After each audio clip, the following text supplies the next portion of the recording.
Good morning, folks. We'll call this meeting to order.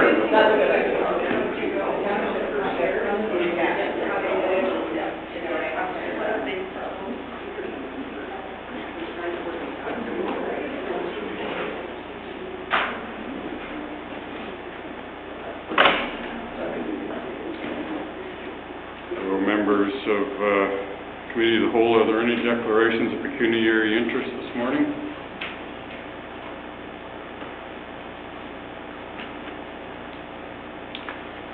None. We'll move on to item 3A. And Mr. Burkeville, you're on. Come on up. Hopefully the mics are on. And if you speak like 9-10 inches away from it, it'll pick it up. I've been told I don't normally need a microphone. There you go. Anyway, thank you very much for allowing me the time here to speak to you.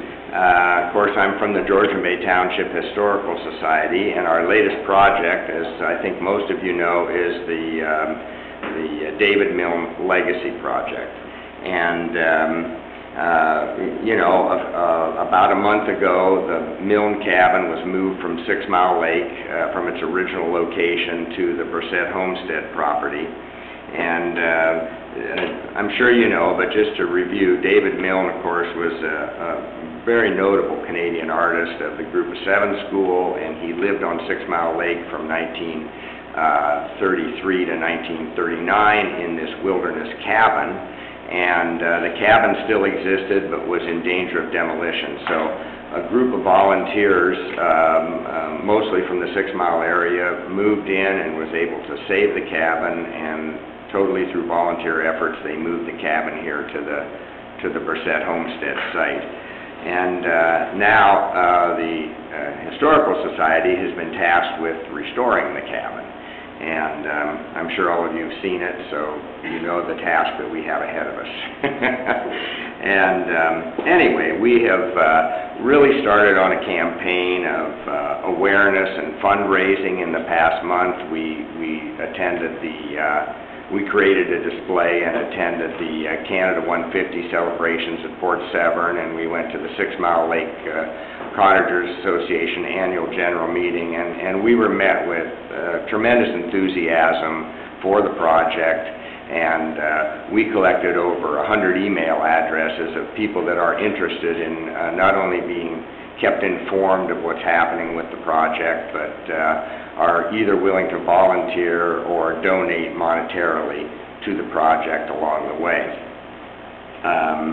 So we have received some monetary donations already, and with these emails, we're going to create a regular newsletter that will tell of the progress of the project, and along the way indicate our needs, and hopefully that'll be a fundraising tool for us. We also purchased the rights to reproduce 8 of David Milne's paintings from the AGO and from the National Gallery, and we're going to get these paintings professionally reproduced and framed, and then we're going to go out and get sponsors to sponsor these paintings as a fundraiser as well. We're planning a gala hopefully by next fall, and we've already been in contact with David Milne Jr., who lives over in Eastern Ontario, He's very excited about what we're doing here, and we're hoping to get him as a guest speaker at that gala event. So that's another fundraising effort that we are undertaking. As I said earlier, the Gloucester Pool Cottagers Association and the 6 Mile Lake Association are behind us 100%, and they're going to make as much effort, hopefully, as we are in terms of fundraising, and we will be able to get some money in that regard. We've also contacted several local contractors who have expressed a willingness to give us some in-kind donations, and of course getting the, as you may know, just getting the cabin here involved some local contractors that donated their time to us as well.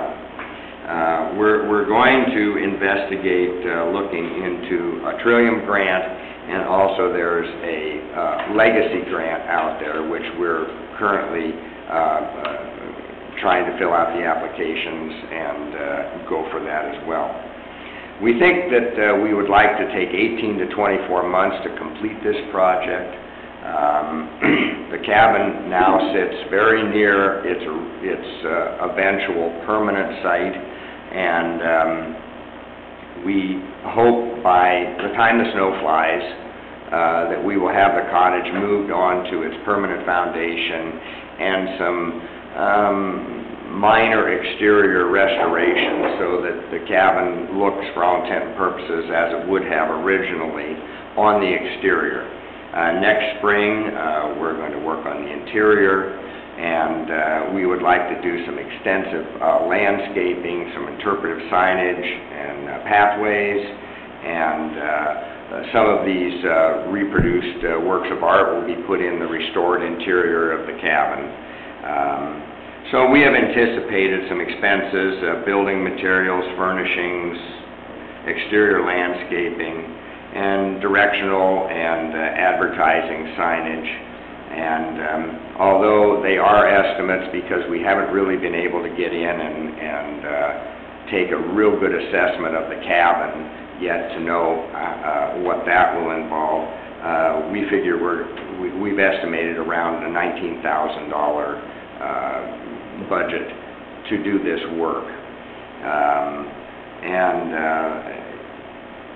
As many of you have seen the cabin, what we identified right away is that the cabin is very rustic and very basic, and that probably one of the most important aspects of the restoration is not only the cabin, but also being able to tell the story of David Milne when he was on 6 Mile Lake and inform people of what happened there. And so we do anticipate some fairly extensive landscaping and interpretive signage around the cabin, and to try and in some ways recreate somewhat of what it might have been like on its original site. So we would really like to request of council that in next year's budget, if they could allocate an amount of about $5,000 to help us continue on with this project. So in any event, I hope you're as enthusiastic as we are about it, and if anybody has any questions, I'll be more than happy to answer them. Thanks, Ron. You're going to provide a request in writing, are you, to our clerk? Already. Okay. Yeah. Or is it? I haven't scrolled down at this point. So. Yeah. Okay. Any questions from members of Committee of the Whole?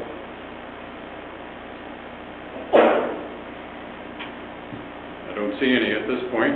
Wow. We know where to find you. I was all prepared. I was just going to say, when you're putting out notices to your members or whatever, can you make sure all the councillors get a copy of any newsletters and so on? Absolutely. We will include the council in any of our correspondence. Yeah. Brian? Ron, I don't know if you're aware, but I received this morning the newsletter from the Gloucester Pool Association, and they are behind the project and canvassing as well too. Great.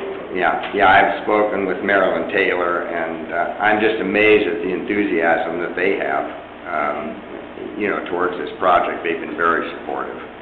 And I'm amazed. We also have, interestingly, we had an architect stop by at the Canada 150 celebrations, and he is going to donate as much time as necessary of architectural consulting, and he even has an engineer friend. So, you know, we're really getting a lot of people that are buying into this project. And when we first saw the cottage, I have to admit, and I think that the way it looks right now, it's like, whoa, you know, what's that all about? But the more we get into this and see the cultural and historic significance of what happened there, and the importance, I think, that it is to our township, like, we're just getting very, very excited about this, as are a lot of people. Okay. Thank you very much, Ron. Okay, thank you. See you later. Our next delegation is Susie Burtonshaw. Hello. How are you? You're quite an event. I'm watching all the Facebook pictures. I think I've looked at 80 pictures this morning. Okay, I'll sit. It's pretty awesome. Okay, first of all, I'd like to thank Georgian Bay Township for coming on as a sponsor in 2017. You can see what a little bit of money can get you. We expanded the festival to include the entire village. We had people come from all over Montreal, Toronto. People are planning their visits from Calgary to visit family here around the Coldwater Steampunk Festival. Largely attended and enjoyed by people in Georgian Bay Township, which is our closest hotel and restaurant base. When people inquire, well, I'm coming from Toronto, I want to stay over, where should I stay? So then we give them the list: Aurelia, Midland, Port Severn, Georgian Bay Township. Well, I want to be close. Georgian Bay Township. We had people in Raleigh Lodge, Christie's Mill, Muskies, Sunny Lee Resort. Tame Hotel was filled. So we have to think of the loose borders here, because really this is our Butter Tart Festival, this is our Elvis Fest, this is our, you know, this is our Mariposa. So you can sit about back? 10, 12 inches back from... Okay, is that better? So it doesn't, yeah. Okay. That's fine. So where do we go from here? Because the festival has a life of its own. We had easily 8,000 people. It's getting bigger than even myself to even, I can manage it, but that amount of people is expecting washrooms, ambulances, all things that cost a lot of money going forward to try to manage 8,000 to 10,000 people safely. So we do need some seed money and some municipal support, so that tomorrow, when we start planning 2018, we don't start at zero. Very difficult to start at zero. Now, we had a fantastic program and website this year because of one woman who's unemployed, and she volunteered with her graphic design, but when she gets a job, she's gone. What's happening with the steampunk movement is it's the largest cultural movement since say, Andy Warhol. It's big, huge. The Seguin Steampunk Sailing Saturday, September 16th is now being advertised. So Muskoka is picking up on the success of the event. Backwards? Okay. Okay, sorry. So Muskoka is now saying, hey, this is something. I wish that the businesses here and in Coldwater would understand how big this could get, and like put in some hotel packages with some dinner. But nobody has really capitalized on the fact that we have all these people here, except for the Seg Bay Chamber of Commerce. Marianne is there with the table. She's been there 3 years. She's promoting this area. She has a book. She writes down postal codes. the first postal code she took was from a couple from Montreal. So that is kind of giving you the scope of where we're at. So for me to start to fundraise, this year's cash budget was $42,000 to put on one day like that from 9 to 5. So that's the scope. Largely that comes from a federal grant. Now, when you base your event on whether you get a grant maybe or not, you're risking a lot of economic, whether you're going to get the economic spin-off or not by a flip of a coin. So that's kind of where I'm at today, is to say, I need number one, the Township of Severn to put in the biggest, piece of pie, and then I need the surrounding townships that benefit, like yourselves, Georgian Bay Township, and hopefully Tay, to put in a little bit, so that is the base of the seed money to start the planning for next year. Now, when I fill out a grant application and they see those three parties at the table, then they're like, okay, then we will top up. The province will top up, and then the federal government will top up. If the municipalities are not supporting it, there's no money. That's a fact. So if we had hotel packages and we operate in object reality of the people that are coming to the event, which is all the people around here, then you can say to the tax base, when they say to you, why are we giving money to another township, because I'm sure you'll get that cog machine, then you say, well, because of the economic spin-off that is proven through TREAMS, which is the Ontario Tourism Regional Economic Impact. They have a model, and they say if you have 6,000 people attend an event, the economic spin-off is over $500,000. We had more than that. You can estimate the economic spin-off of Saturday at probably $700,000 and easily get it up to $1 million in 2 years if everybody's on board. And that sounds like a lot, but not really. I mean, there's an art show in Grimsby that brings in over $1 million to their local economy. The Muskoka Arts and Crafts Festival that's been going on for 65 years probably brings in $2 to $3 million. The Coldwater Steampunk Festival is an art festival. When people say to you, well, what is it? It's an art festival with an emphasis on opportunity for youth, recycling, because everything is, recycled, handmade, and we end up with 3 bags of garbage. We have sorters at the end of the day. 3 bags of garbage for that festival. It's also a cultural festival with our museums in town and the history. We pull in all the reenactments. So that's what it is, and that's the draw. Now, I didn't intend this when we started it, but it has now become a music festival. Where is the money going to come for bands and entertainment and all the infrastructure to host 8,000 people? I really don't know, and that's why I'm here. So you as a township have some mandate of tourism, and that means advertising outside of your area. We have small events here, but nobody's really advertising to the GTA and abroad in the USA, but we are. So this does cover your tourism mandate at district. Okay, I'd also like to really point out the volunteering program.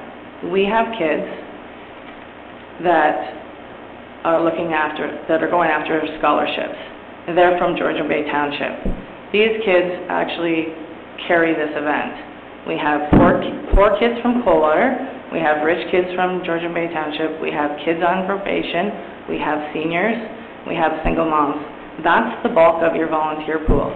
Plus we made our partnerships with the Canadian Museum, who has their own volunteer base, and the Coldwater Mill, which has their own volunteer base.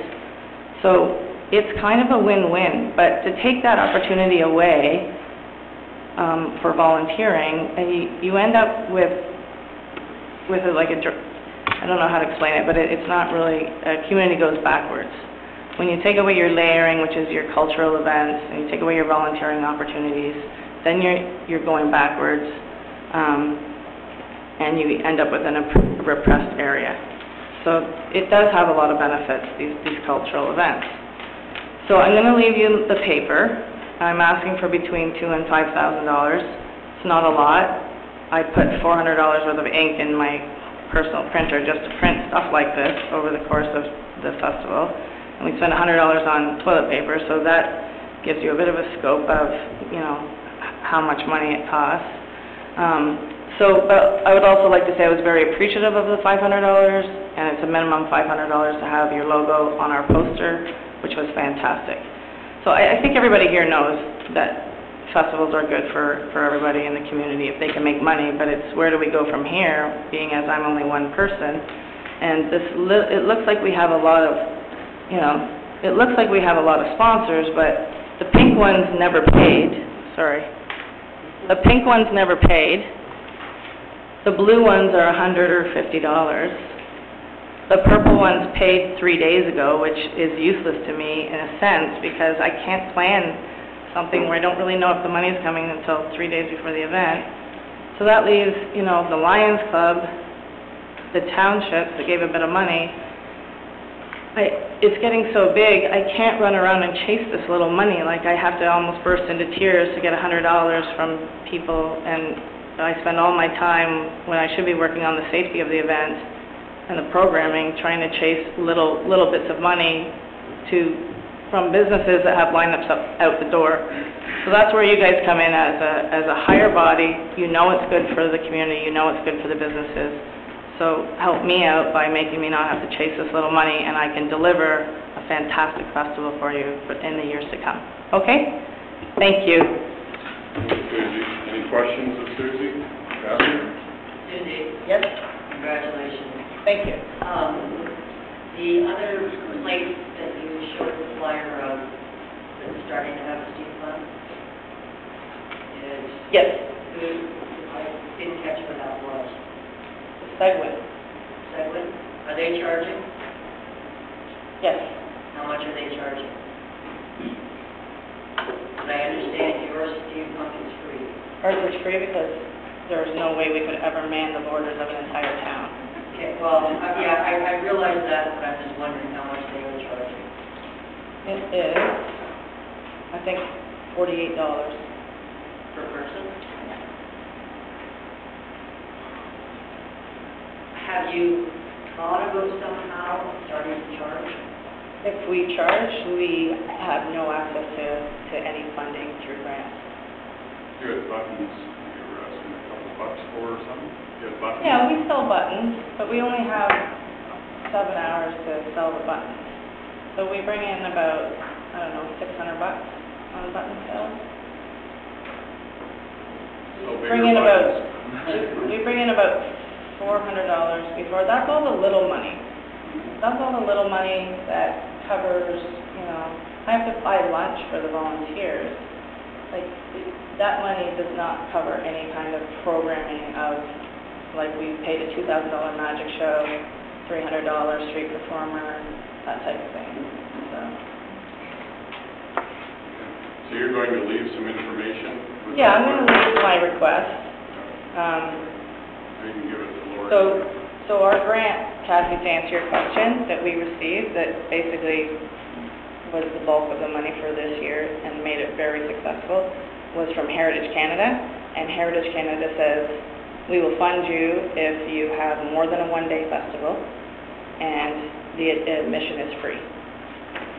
That includes donation. People can donate it, like if they're there and they want to donate. Yeah, they're usually good for $1 or $2. I don't think anybody gave $5, but... Thank you. Well done. Thank you. Yeah, good job.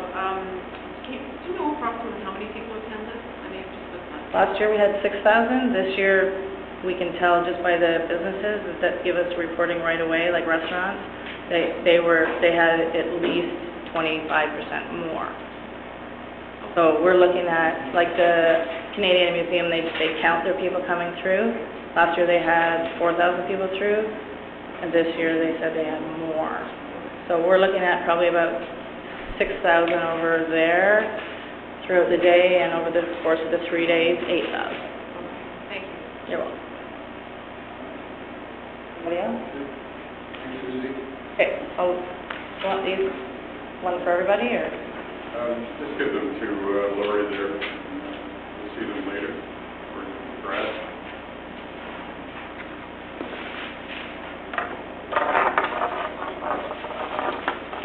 Next delegation is SSEA, and I think I saw Julie sitting back there. Yeah, there. How are you? Good.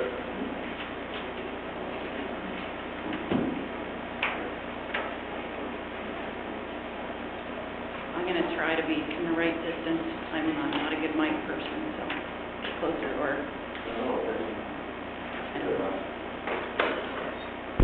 It's on. Yeah, we're good. Tell me if you need me to speak up or speak down. So thank you very much, Your Worship, members of Council. This morning I'm going to speak to you about the value of the partnership you have with us, the accomplishments in 2017, specifically within your township, and then our request going forward for 2018. You know you're part of an important partnership in water quality in the Severn Sound watershed. You're one of our key partners of the 7 municipalities. We're a joint municipal services board.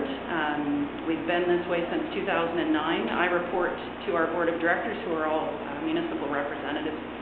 At the moment, we have 8 full-time, 4 part-time or contract staff. That includes our summer staff, an invasive species intern. And I was actually very excited to see one of our interns who got a job full-time here with you at the desk this morning, Lauren. It's good to see her again. We're also the Source Protection Authority for most of our municipal members. And as you know, the funding for that here goes through the district. It's been a busy first year for me, and it's been a lot of fun working with this amazing team. So in terms of the value the collaborative value of the partnership, you can see up on the screen here in your slide deck as well. So this really just lists the actual direct cost. This was your 2017 contribution. The cost to you as the township, the second column is the benefit that's realized. So for instance, in the open water monitoring, there's a lot of things that are covered because of our partnership with the Ministry of Environment, with their labs, with a lot of our equipment that we include as then the benefit that you're getting because of those relationships that we can bring to the table. And you can see the total value of the partnership for all of our municipalities on the other side. So really the idea of the fact that you're leveraging significant dollars with your contribution, that are doing a lot of work, not just within your township, but outside as well. You can note too, I just wanted to point out the second piece on there, the Environment Canada piece. There was some great projects done within your municipality. We were very fortunate that funding was able to spread up this direction from Lake Simcoe. But the number actually should have been around 56,000, not 42. Those included projects like septic system upgrades and shoreline improvement. Unfortunately, that particular project, Environment Canada is no longer funding. So specifically within the township, within Georgian Bay, within this current year, because we're obviously still within a very busy time of year, our water quality sampling survey process for Georgian Bay Honey Harbor, we've done 8 runs so far. We'll be going into November doing up to North Bay. The monitoring is really essential for being able to track changes through the season and between years. Right now, blue-green algae, which are the light blue, I know these are hard to see, I should have made those graphs bigger, but the light blue bars on the graphs, the cyanophytes are present, they're finding them in South Bay, but not yet at bloom levels, and it's really important to continue that monitoring so that we can be aware of those changes and ensure that we're notifying if they're public health concerns. We were fortunate to have one of our staff able to attend Canada Day and talked about water quality results again, showcased some of our programs, and got a lot of questions about aquatic invasives. Actually, he mentioned specifically a lot of concern around Asian carp, so we were happy to be here for that. Also, the fish habitat mapping project is continuing into 2018. We've been fortunate enough to have the province provide some more funding for that partnership, and we'll be looking specifically to enhance the mapping and finish the work around Beausoleil Island and Beausoleil Bay, South Bay, Green Island, Picnic Point, Oak Bay, Macy's Bay, Bennings Bay. So the resulting maps really we expect to aid in municipal planning and prioritizing where shoreline restoration happens. I also wanted to mention our tree distribution program. Approximately 10% of the total trees that are distributed, so we do, people purchase trees from us to plant themselves. So about 10% went to Georgian Bay, which is pretty good considering how much rock you have here. It's good for us to see that. And I was asked to give a special shout out to Councillor Kathy Kay, big supporter, and really helped out with not just promotion but assisting with sorting and bagging. I understand even with a broken hip. So thank you for that, and thank you to the Township for including us in the Georgian Bay e-news as well. That was great to see as well. So as we're moving into 2018, a few new things on the go. As Paul would know, Councillor Paul, we're updating our strategic plan, renewing our strategic plan. So including consideration for upcoming issues and opportunities that might be on the forefront, climate change adaptation, for instance. And we're doing broad consultation, including with your municipal staff. We're looking at a new office location. Hopefully we'll have something by the fall. And really exciting, you may have seen some of the announcements around our citizen science program. We're just getting rolling into and hoping to launch fully in 2018. We were fortunate enough to receive a World Wildlife Fund Go Wild community grant, so we're going to be working with the not-for-profit partners and are developing a community environmental monitoring kit. I love it when your slideshow tells you to hurry up and move on. And so the Invasive Species Project, I know you had chosen not to participate last year, but I thought I'd share with you some of what happened with it. I know you'd had some questions. So now we're halfway through our first year in, heading into year 2. We focused on Tay, Tiny, Midland, and Severn, so mapping the invasives along roadways, shorelines, trails, acting as an information source for the municipality, for the residents, when there were concerns, anything from identification to what are the species that they should be looking for. And we did organize and help with some removal in specific areas. Just here you can see, again, I know it's a bit tough, but mapping of giant hogweed up in the right. We're doing surveillance for things that may be coming or that people think they're starting to see. Inland lakes, they're starting to see zebra mussels. I know the rest of us have been dealing with those for a while. We co-hosted with Georgian Bay Forever a successful invasive species workshop focusing on Phragmites in Midland. That was in July, and saw some Georgian Bay residents there as well. New education and outreach materials. And we've facilitated the removal of Phragmites in multiple locations, as well as some garlic mustard poles, and hoping to expand that based on the interest for next fiscal year. So in terms of the request to Georgian Bay Township for 2018, so the municipal share as per the agreement, we're looking here at $42,983, and that's the core budget piece. That covers the open water quality sampling, environmental monitoring, so rain, air, and temperature gauges. We have weather stations, water level gauge at the town dock in Midland, which is, we do that with Department of Fisheries and Oceans. There's publicly accessible data through that. Nearshore fish habitat monitoring, like I mentioned, that we're looking forward to completing and providing to your planning group. Ongoing specific services, you can see here the Honey Harbor Monitoring Program, the Water Quality Specific Sampling Program, that's $17,224. That looks at factors like bi-weekly, it's looking at basic chemistry, nutrients, algae, zooplankton, temperature, conductivity, dissolved oxygen, pH, and Secchi depth. So just again, keeping our eye on what's happening with water quality and with algae populations. What I didn't throw on there was risk management services. So again, that's supported through the district. We've already been to the district, and they will be supporting again in 2018. So that piece is continuing the work on managing existing drinking water threats within the township. There is an opportunity again to be part of the invasive species program for $7,000, and we do get inquiries from your community and from your municipal staff, more around some of the species that we're starting to see now, like giant hogweed, people asking for help with identification. And I also want to mention the tree distribution program, in-kind work from the township. Again, thank you very much. Apparently it's telling me I'm done. And the tree seedling distribution program, which is no direct cost to you, but we really appreciate the in-kind support from your staff and council on that. So with that, I will end, and thank you very much for the opportunity to speak to our budget request today. Thank you particularly to Councillor Wanko, who is your representative on our board. Appreciate very much his time and effort, and happy to take questions. Well, thank you, Julie, and thanks SSEA for what they do for us. Questions? Councillor Kay. I have a few. Okay. That's okay.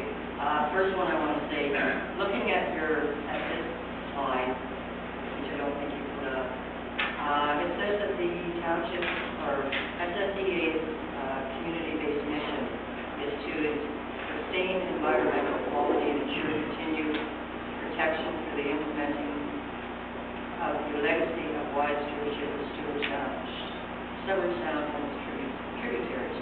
Now, I understand that someone from the township here sent an email to Severn Sound asking for identification of a plant deposit. The answer that they got back from Severn Sound was basically, you didn't choose to participate in this. Now, that's going against your mission statement as Severn Sound Environmental Location. I mean, the invasive species, okay, that's a separate program, but your actual mission statement is the environment period. I think if you get one-off questions, two-off questions, we shouldn't have to pay $7,000 to have a company or an agency that we're paying last year $38,000 to participate in. I think that's totally wrong. So that was the first thing I wanted to mention. Secondly, I don't understand why we are doing water testing in 3 bays in Honey Harbor every year. No one else does water testing every year. District does not do water testing, MOECC does not do water testing, and GDER Lake Partners does not do water testing every year.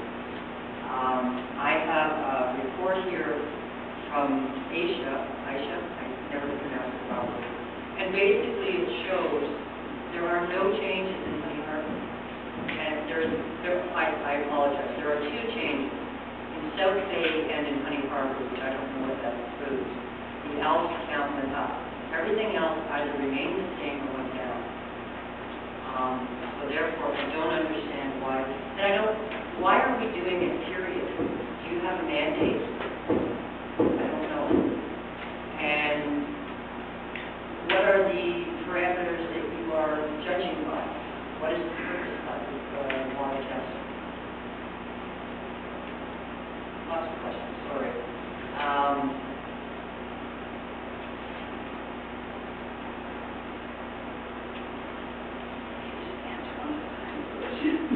Get lost. And now I'm also a little confused when you're talking about fishing, fish habitat studies. Are you duplicating what MNRS is doing under LIC? Or are you, because I know that you said in here that you're partnering with MNRS, but MNRS doesn't mention anything in their email to me about Severn Sound Environment, working with Severn Sound Environmental Education. You got all those questions, Julie? Sure, Probably a good idea to answer one at a time. Oh, yeah, well, that's, like I just tackled this question, and I felt it was better to bring it here than one-on-one.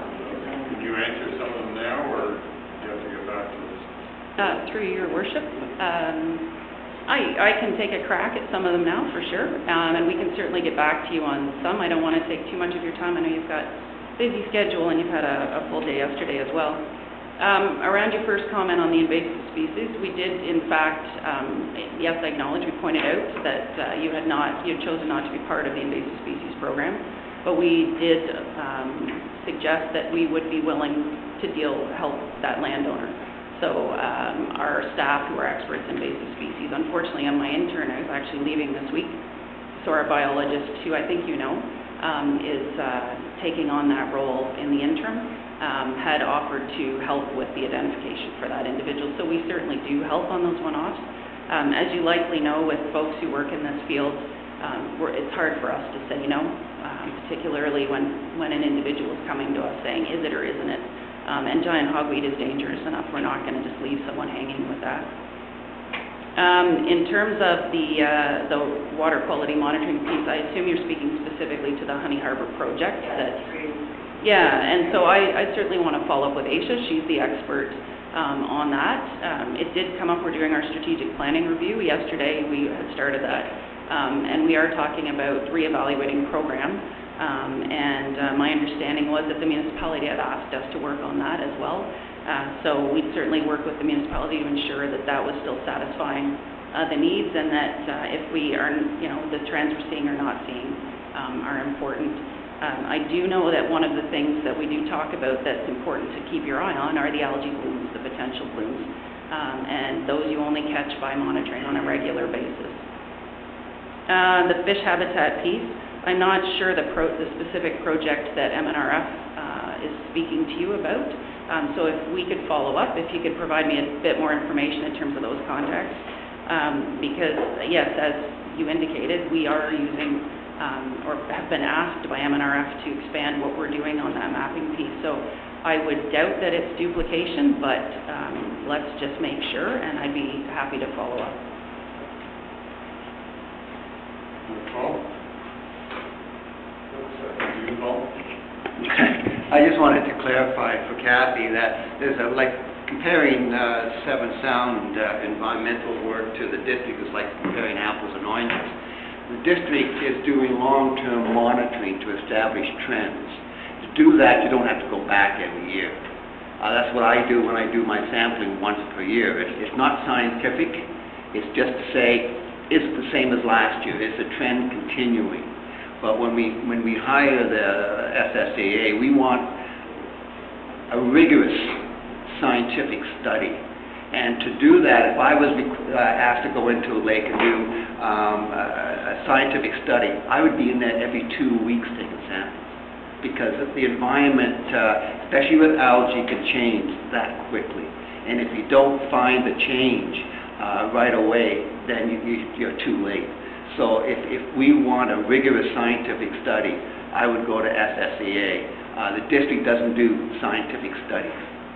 So that's what the difference is. And we requested the Honey Harbour, and I think Council Edwards and Cooper will say that the North Bay and South Bay are very, very sensitive areas, and they're ripe for an algae bloom. And to be able to understand when that might happen and how it happens, you've got to be in there every 2 weeks or every 2 or 3 weeks, and that's what they're doing. Thank you for your presentation today. I would like to ask you about this chart that you've got here, which is called Severn Sound Environmental Association Municipal Sharing. The one where it shows the costs across the various municipalities. Oh, sorry, yes. And if you don't have it there, I'd be happy to just address it this way. One question is, where did the amount come from? When I look across the board here, I see that, there's X number of properties in the Township of Georgian Bay, one of the lowest. I see an assessed value that is closest to the low as you can get. There's about 3 that are relatively low assessments. So when I read across this, I'm trying to find the criteria whereby the Township of Georgian Bay was assessed a base amount that's the same as everybody else. That's my first question, but associated with this is then when we asked to have additional testing in South Bay and North Bay Honey Harbour, which I think is a good thing to a certain extent, maybe not every year, I start to wonder why we are paying extra for that is sort of my concern. So I guess you may or may not be able to answer all this today, but I'm raising these questions being mindful of this is a fixed amount, as I understand it, until 2018 for all the municipalities, but I'm going to be looking for better value starting into the next 4-year period. And so that's sort of the costing piece. And I don't really want all the answers to this today because I'm not sure they're available. Secondly is that when the testing is being done, and I know that Councillor Wianco was saying that you have to consistently do it, and that's all well and fine, but we do know that, for example, in North Bay Honey Harbour, there are some areas that are probably more highly at risk, and yet, as I understand it, in North Bay, we go in and test in the middle of the bay, in sort of the deeper areas, and in fact, there's an inner bay in North Bay where, as I understand it, there could be some problems in that inner bay, and we're not testing there. So that would be a second sort of a suggestion that we might want to consider where we're testing. The third thing is that Church Bay in Honey Harbour probably has some issues as well, and I'm wondering why we're not testing there. And I do note that in Penetang and Midland, for example, in those harbours there are 3, I think in Midland's case, 3 testing areas, in Penetang 2 or 3, so one wonders, they're not paying a premium, we are. So there are my questions, and I'd like an answer at some point with respect to those. Thank you. Are any of them today, or? Through your worship, I can certainly do some more follow-up, particularly on those. My understanding is some of those, the other stations outside of this geography are original stations from the RAP days, and we don't pay a lot of those costs. When we have to expand our sampling program and are looking at different issues and opportunities, those are certainly added costs, and that needs to be covered. That's how I pay for staff and how I cover the cost of the boat and the captain and those other things that we're using, and some of our lab load as well. As you notice from this table, you are getting very good value for the dollar you're investing in what we're bringing to the table that would cost you differently if you had to do it yourself. So that is the advantage of the partnership that comes to the table, is some of those other services that are we're able to get at either a very reduced cost or no cost in some cases. The additional testing, that's certainly something we can work on, again, with Asia and with your municipality. If there are areas of concern that you want us to expand into, we'd certainly be willing to look at that, and I think it's a good time for us to be talking about how to do that as we're moving forward. In terms of the long-term funding chart you mentioned, and I'll do a double check to make sure the one that went in your package usually was supposed to have the explanation on the bottom. It may not have had in terms of the base and how all the calculations were made. I remember last year when I was still a little blurry-eyed because I had just started, that same question had come up in terms of how those pieces, and I know Keith and particularly with the more detailed explanation. So I'll make sure we do that again. So, Julie, a lot of the testing has been asked for by councils in the past, and it's just continuing on. So perhaps we need to look at it and see, okay, do we need to test in this area every year, or can we test in another area another year? So maybe we can go with some of your recommendations, and I know Paul sits on your board there, so he's pretty familiar with what's been going on the last few terms, so maybe we can make some adjustments and check out some other areas. So the other thing is, the second paragraph down, what does the acronym SGBLSCUF stand for? Sorry? South Georgian Bay Lake Simcoe. Georgian Your Worship, Bay Lake Simcoe, and what's Cleanup CUF? fund. Cleanup fund. So Cleanup fund. Yeah, that's the name Okay. of Canada gave. They like acronyms. The old man learned something today.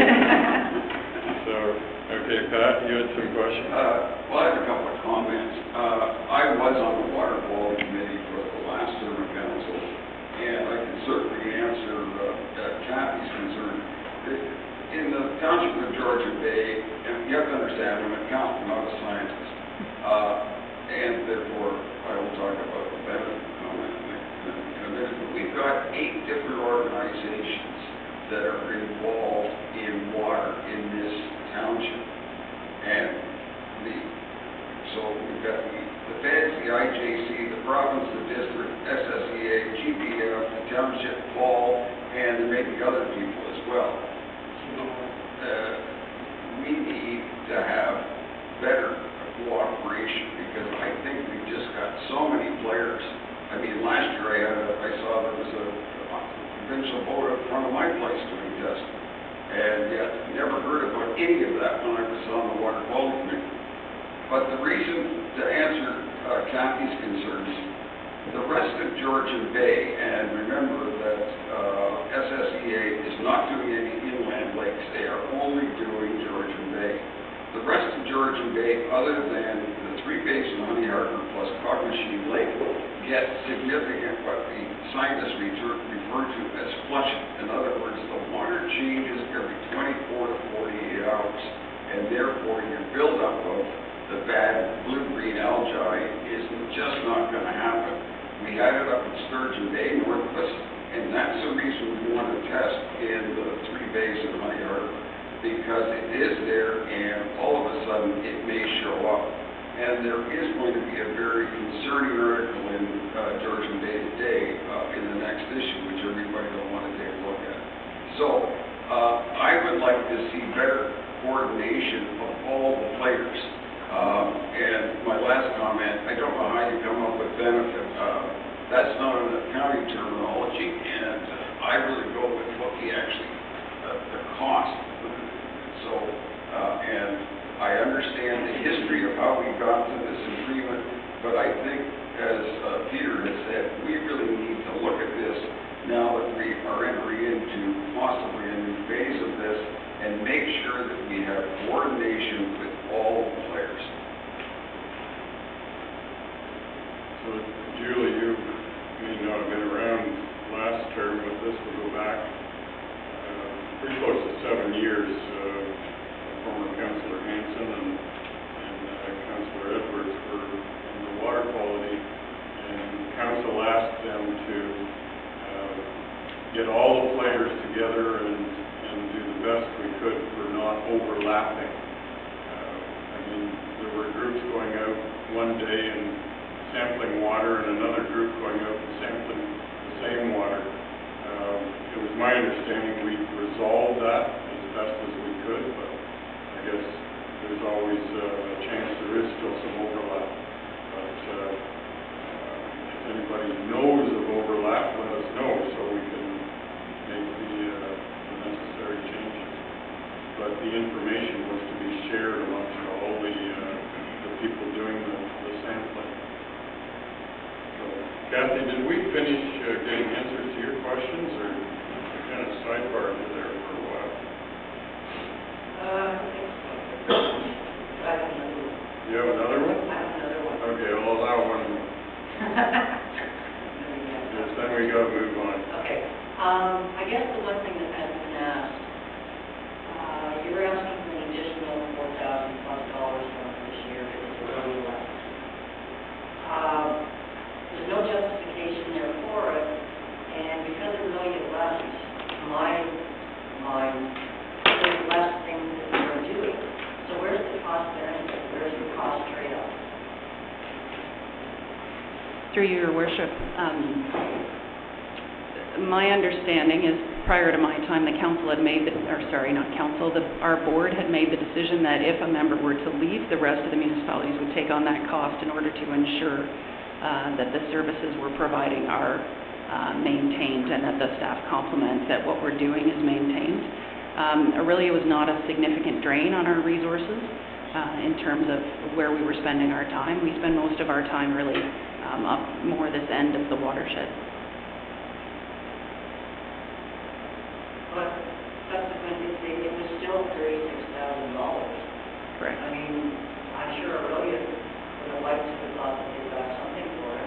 Absolutely. Aurelia has staffed up differently as well, so they no longer use us for any of their source protection services or any of the pieces that we would do for source protection, the outreach, all of that work that happens, they are doing that on their own as well.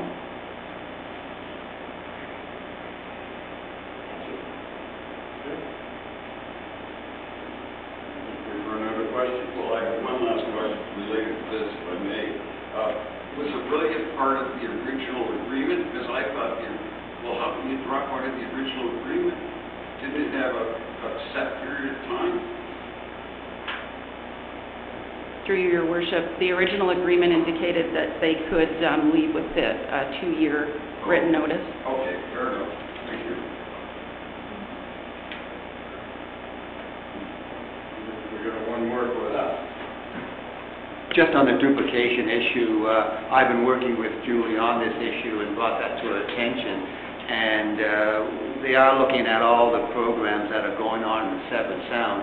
Again, they only go up as far as Honey Harbor.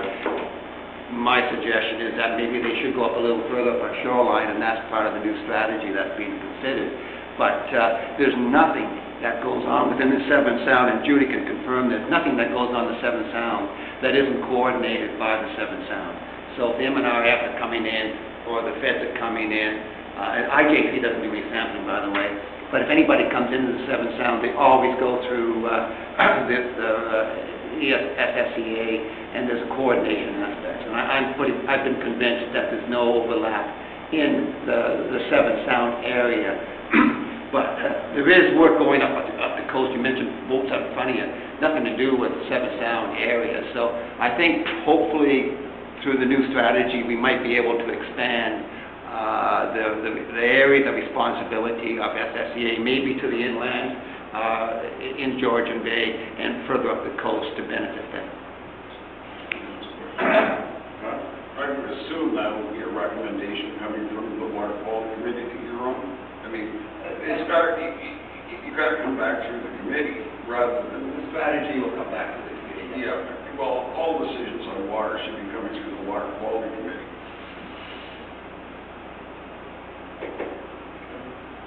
Thank you very much, Julie. Thank you.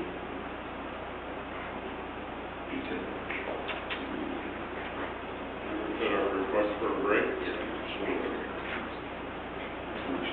Floor to you.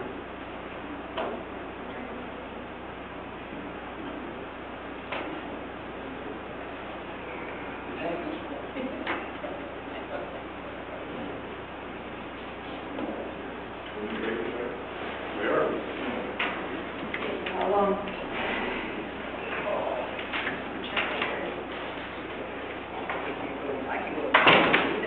Yeah. Not a permit.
To get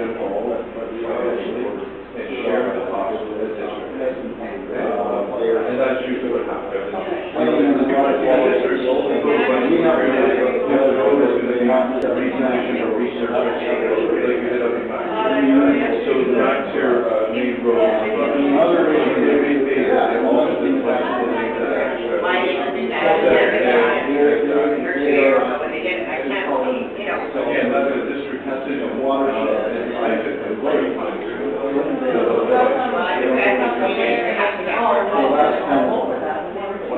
well, there's other priorities, I guess, that were more important, like the repaving of Pine Road and the Corrigo Road, and basically, it's by policy, your priority, you should fund the priorities first, and then anything that's not a priority, it's secondary, to look at. Right, so it makes sense to do it, and not as a bike. Well, on Pine Road, how many people are doing taxis there? Because we're not getting For a very. bike trail, how many people are doing taxis? Along that road, needs bike trail too, so she's not at the same time. I tried to get people to realize, 3 years ago, to, even the sidewalks from the. So I just think we have to Over engage that, so we joined in the sidewalk. And I got turned down on that one. So, there's so much money from council. Yeah. So, basically, what I do in the background, is I come up with projects like yours. I took what we would say, I think yours had bicycle racks at the park as well, too, if I'm not mistaken. So that's already been taken care of. Yeah, whenever I started, my concern is, okay, we're gonna get another 30 or 40 more houses, the Marina's gonna open up their golf course this year. We have families with like, we wanna go to the parking for Saturday, we wanna go for coffee, we wanna go to the library with our kids, go to the library, we wanna go with like, there's no safe way of getting there, we all have that all Absolutely. every day. That's the same issue. Yeah. It's not only here, we are to The whole thing, I would love to get my truck, I think the business, you wanna go for coffee, Main Street, whatever, we have to get in the car, because audio and everything. Well, we live right in Old Bay as well. Yeah, that's why I said your name. I live across the street, and I drove, my wife and I moved for a walk last night. And then, of course, I was thinking, what that, and water came along my shoulder, I heard off my face.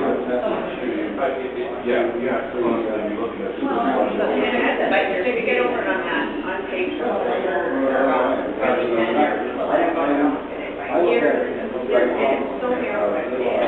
would just say that you have your top priority, more than a recreational. Right. Or an economic. Yeah, so that's the same issue of this.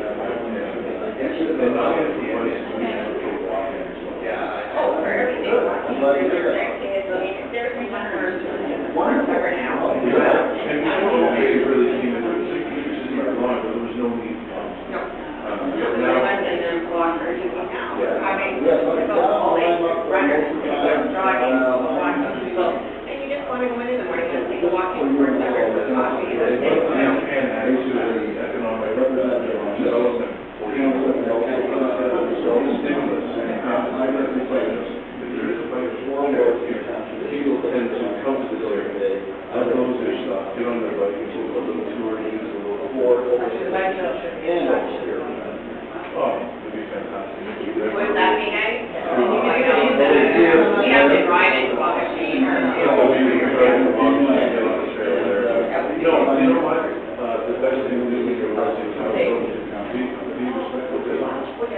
Not controversial, Any class, and whatever, you have to be certain for pressure. just a few facts. To get it done. I've spoken to all of them. I think something that everybody would use, not. I think it was part of the original plan for that, exactly. Yeah, I think it's an important asset that we have, but again, it's gonna be a district decision to do that. Now, that area that's for sale, that's also to be residential, that's on the north, west side of the road, right? Yes, that's where my property is, so I have all the property, here's all the, all my property, all my acreage. And I know the development there is already been approved, phase 1 and 2, so there's another phase. Oh, it's just thinking of road is getting busier, it's not that area. You probably see because you're a resident here, you have people that go by wheelchairs, that come up from. Wheelchairs in the road. We need to address this. I'm sure it's going to be done eventually, how soon and how much pressure. And that's what I wonder how we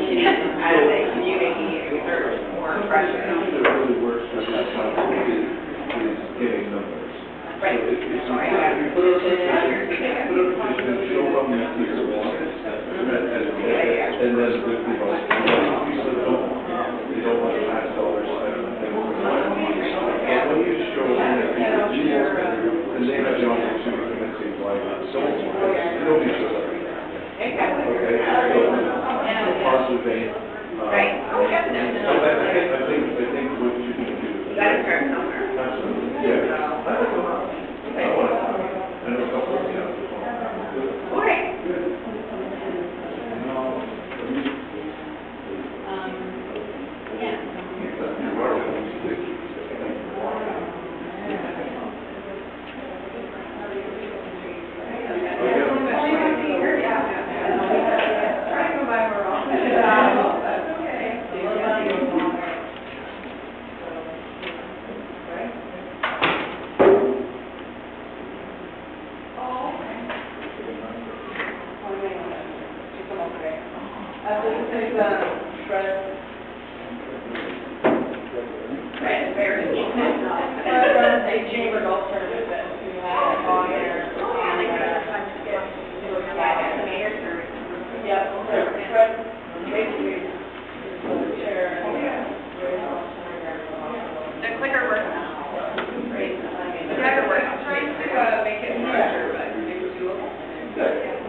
Take this opportunity to call the meeting back to order. It's gotten quiet.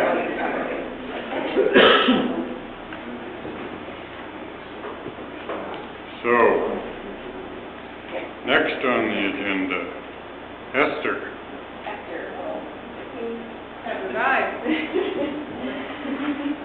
Good morning, everyone. I have to say this is my first council meeting that I've ever attended in my entire life, so please bear with me, but thank you very much for allowing me to speak. You should come to some of the riveting ones we have. Sorry? You should come to some of the riveting ones we have. I don't know. Okay, so I'm a resident of Oak Bay, and I'm here today representing all of the residents at Oak Bay and a concern that we have and something that you might want to include in your budget for next year, or I'm not sure how we can get funding, but as you well know, the traffic on Honey Harbour Road is becoming a lot busier than it's ever been. They're constructing another 30 to 40 more homes. The marina will be opening by next summer. We're going to be having boats and trailers. We'll be launching. And it's, as a community, and we're growing. We have grandchildren. We have young families moving in. There are people that are out on their bikes. There's people that are walking, jogging, and we are concerned about the safety issue on Honey Harbour Road with not having any kind of form of bike trail, and the road being as narrow as it is. It's basically at most a 2-lane highway with a gravel side, and we've had, I'd say, 2 to 3 people put in very dangerous situations where they were almost hit on their bikes. And I think as a community moving forward, we have a beautiful park at Port Severn, we have the ice cream, we have restaurants, we have grocery stores, we have the liquor store, and people could be taking advantage of a bike trail by taking their grandkids on bikes too, or walking to these facilities. And personally, I have never walked. It's dangerous. it's not safe to have your young children walking or biking along that road. And I would like to try and figure out how we can make it a priority in our budget or with district and township or whatever. I'm not even sure how to go about it, but that is a request that we have as residents at Oak Bay. Okay. Do you have a written request for us? I do not. Okay. If you I could do it. do that, that will help me, but I can tell you on the 21st of June, 2 years ago, we had a request, very similar, from the folks in Oak Bay, and that request has gone to district, and it has not been addressed yet. And it's on my list of things to do, and it's on my aggravated list of things for them to do. And I've had probably 3 meetings with the CAO at this point over the last year, trying to get this moved along. So far, it's called that big block wall. But anyways, we have amended the, what do we call it up there, the trails funding? Active trails funding, because the criteria in it was so ridiculous, nobody could get a trail. They had to jump through hoops and all this sort of thing. So we did manage to partner with district for a bike lane on High Street on both sides earlier this year? No, last year. So we're working on this, but it's also going to have to be done in conjunction with the resurfacing. And I know they put a microsurface. There was a microsurface put on which just seals the top. It was not a grind it up and put a whole new surface on sort of thing. So send us in writing, okay, so we can put it on a council agenda and do another resolution. Okay, now go with 2 in hand to district and complain. Okay, go to both. So is there anything we can do to push this agenda, like with district? 2 years seems an awful long time, and like I said, we're growing very quickly. So I'd like to try and get it moved to the top of the list. So is there any way that we can? Is there any means of putting more pressure on district as a community, or is it only through council? Or should we be going to the district? Why don't you call Michael Dubin, D-U-B-E-N, he's the CAO up there. He may not be there this week. I think I got a notice saying he's on holidays for a few days. But people can start calling them, saying, hey, I realize there's an ask up there. We're asking, it's dangerous, please help us. So, yeah, it is a real safety issue, and so I'll get a letter, like I say, to folks. Yeah. Should we have a petition? Send to Jessica here, copy me, and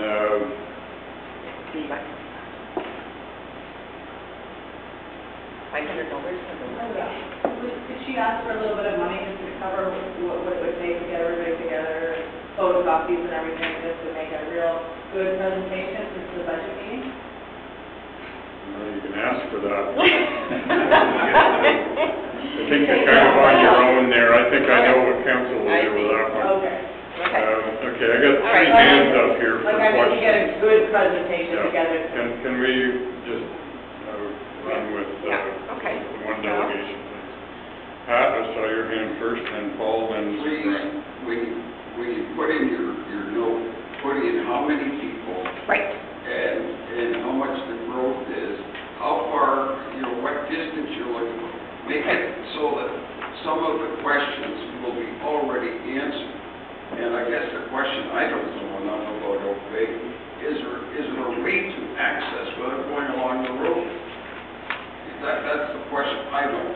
Across people's lawns. Well, I know you've got the trailer park next door, but anyway, whatever you can do as far as suggestions, the better. Right. Make it simpler for them. Okay. Brian? Thanks for the presentation, Esther, and I'd be more than happy to come and visit with you over in Oak Bay and help you put together a presentation for district.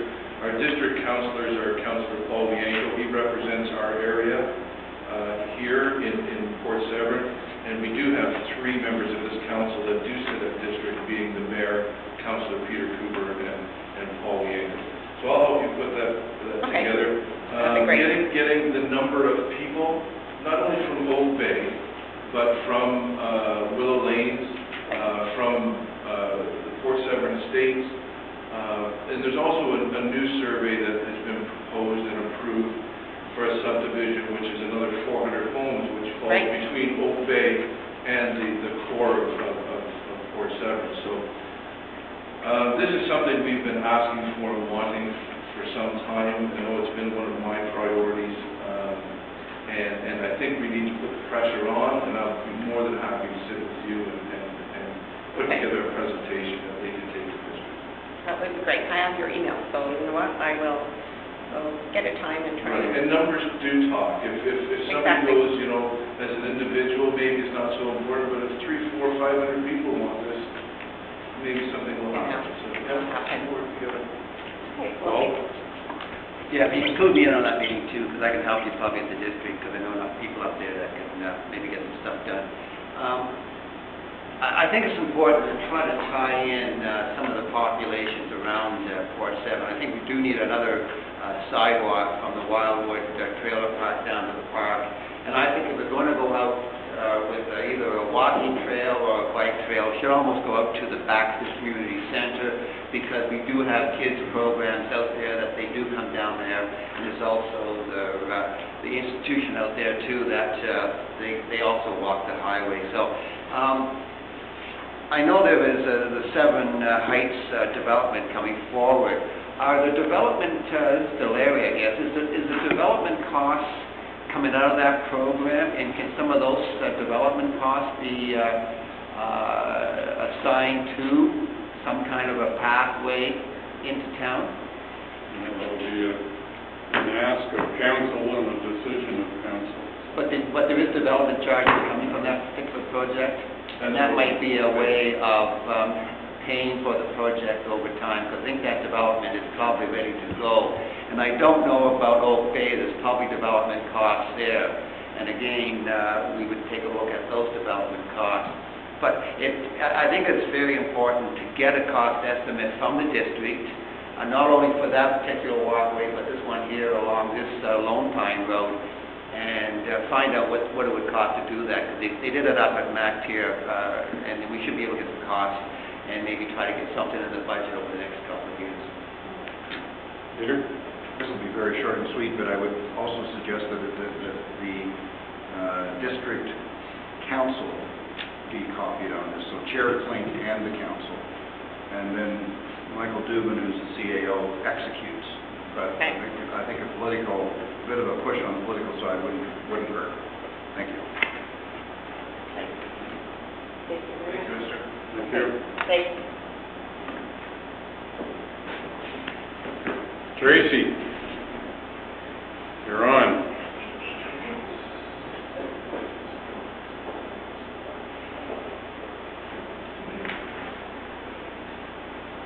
Good morning. Thanks for your time today. I appreciate you asking me to be here. I'm just going to start at I'm not sure if you have a copy of this, but it is something that I provided to Jessica, and you can reference it later, because throughout the list, I did reference some links for you to actually view the materials and the information. So I just wanted to first, before I go into what we're planning for 2018, and to talk a little bit about the request, to give you a little bit of a list of the things that we did actually accomplish within the last year. So, as you know, we are a collaborative multi-sector sustainability program.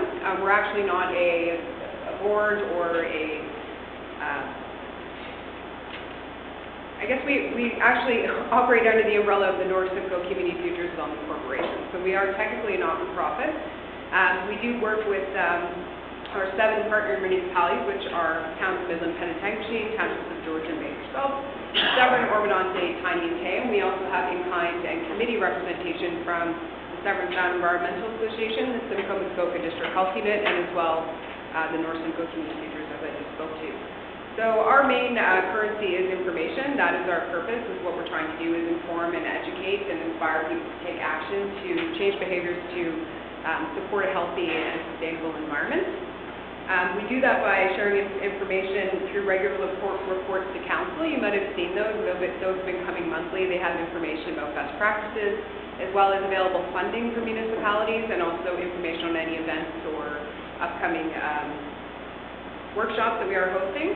And connecting to that, we do deliver presentations, workshops to introduce successful practices to municipalities and residents.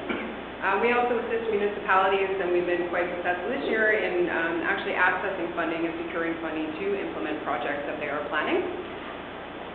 So as for this year, we do, because just to be clear, there's only one of me. I can't really speak to everything that you do in each municipality, but what we're trying to do is do things in a regional approach, so it's benefiting the region. So we do work together, as I said, and we meet monthly to discuss new ideas, concepts, and talk about programs and things that each municipality is involved in. As I said, we did assist the Director of Recreation and Community Services, Councillor Banking, with accessing $25,000 to enhance their Martin Valley Trail network, which we could speak about how that could possibly connect to maybe the trails that you would like to put into your community as well. We also have been preparing monthly sustainability e-news that I know have been going to council and to staff. So those contain, again, best practices by the partners in the program, as well as information on funding that municipalities can access for different programs. And we also encourage proclamations or support by municipalities, which you have done, but I did also receive that that should be maybe done another way in the future, which I will adhere to. But we also appreciate your support in putting our information in your newsletters. So your communications or your communications staff have been very helpful. They've put information in your newsletters about recommendations that we put for environmental actions, as well as they did a project profile on sustainable Severn Sound, so your residents can understand what our purpose and our role was in the community. As well as the information for Pollinator Week, where we gave away free native wildflower seeds for residents and encouraged people to take action on their properties to benefit native wildlife.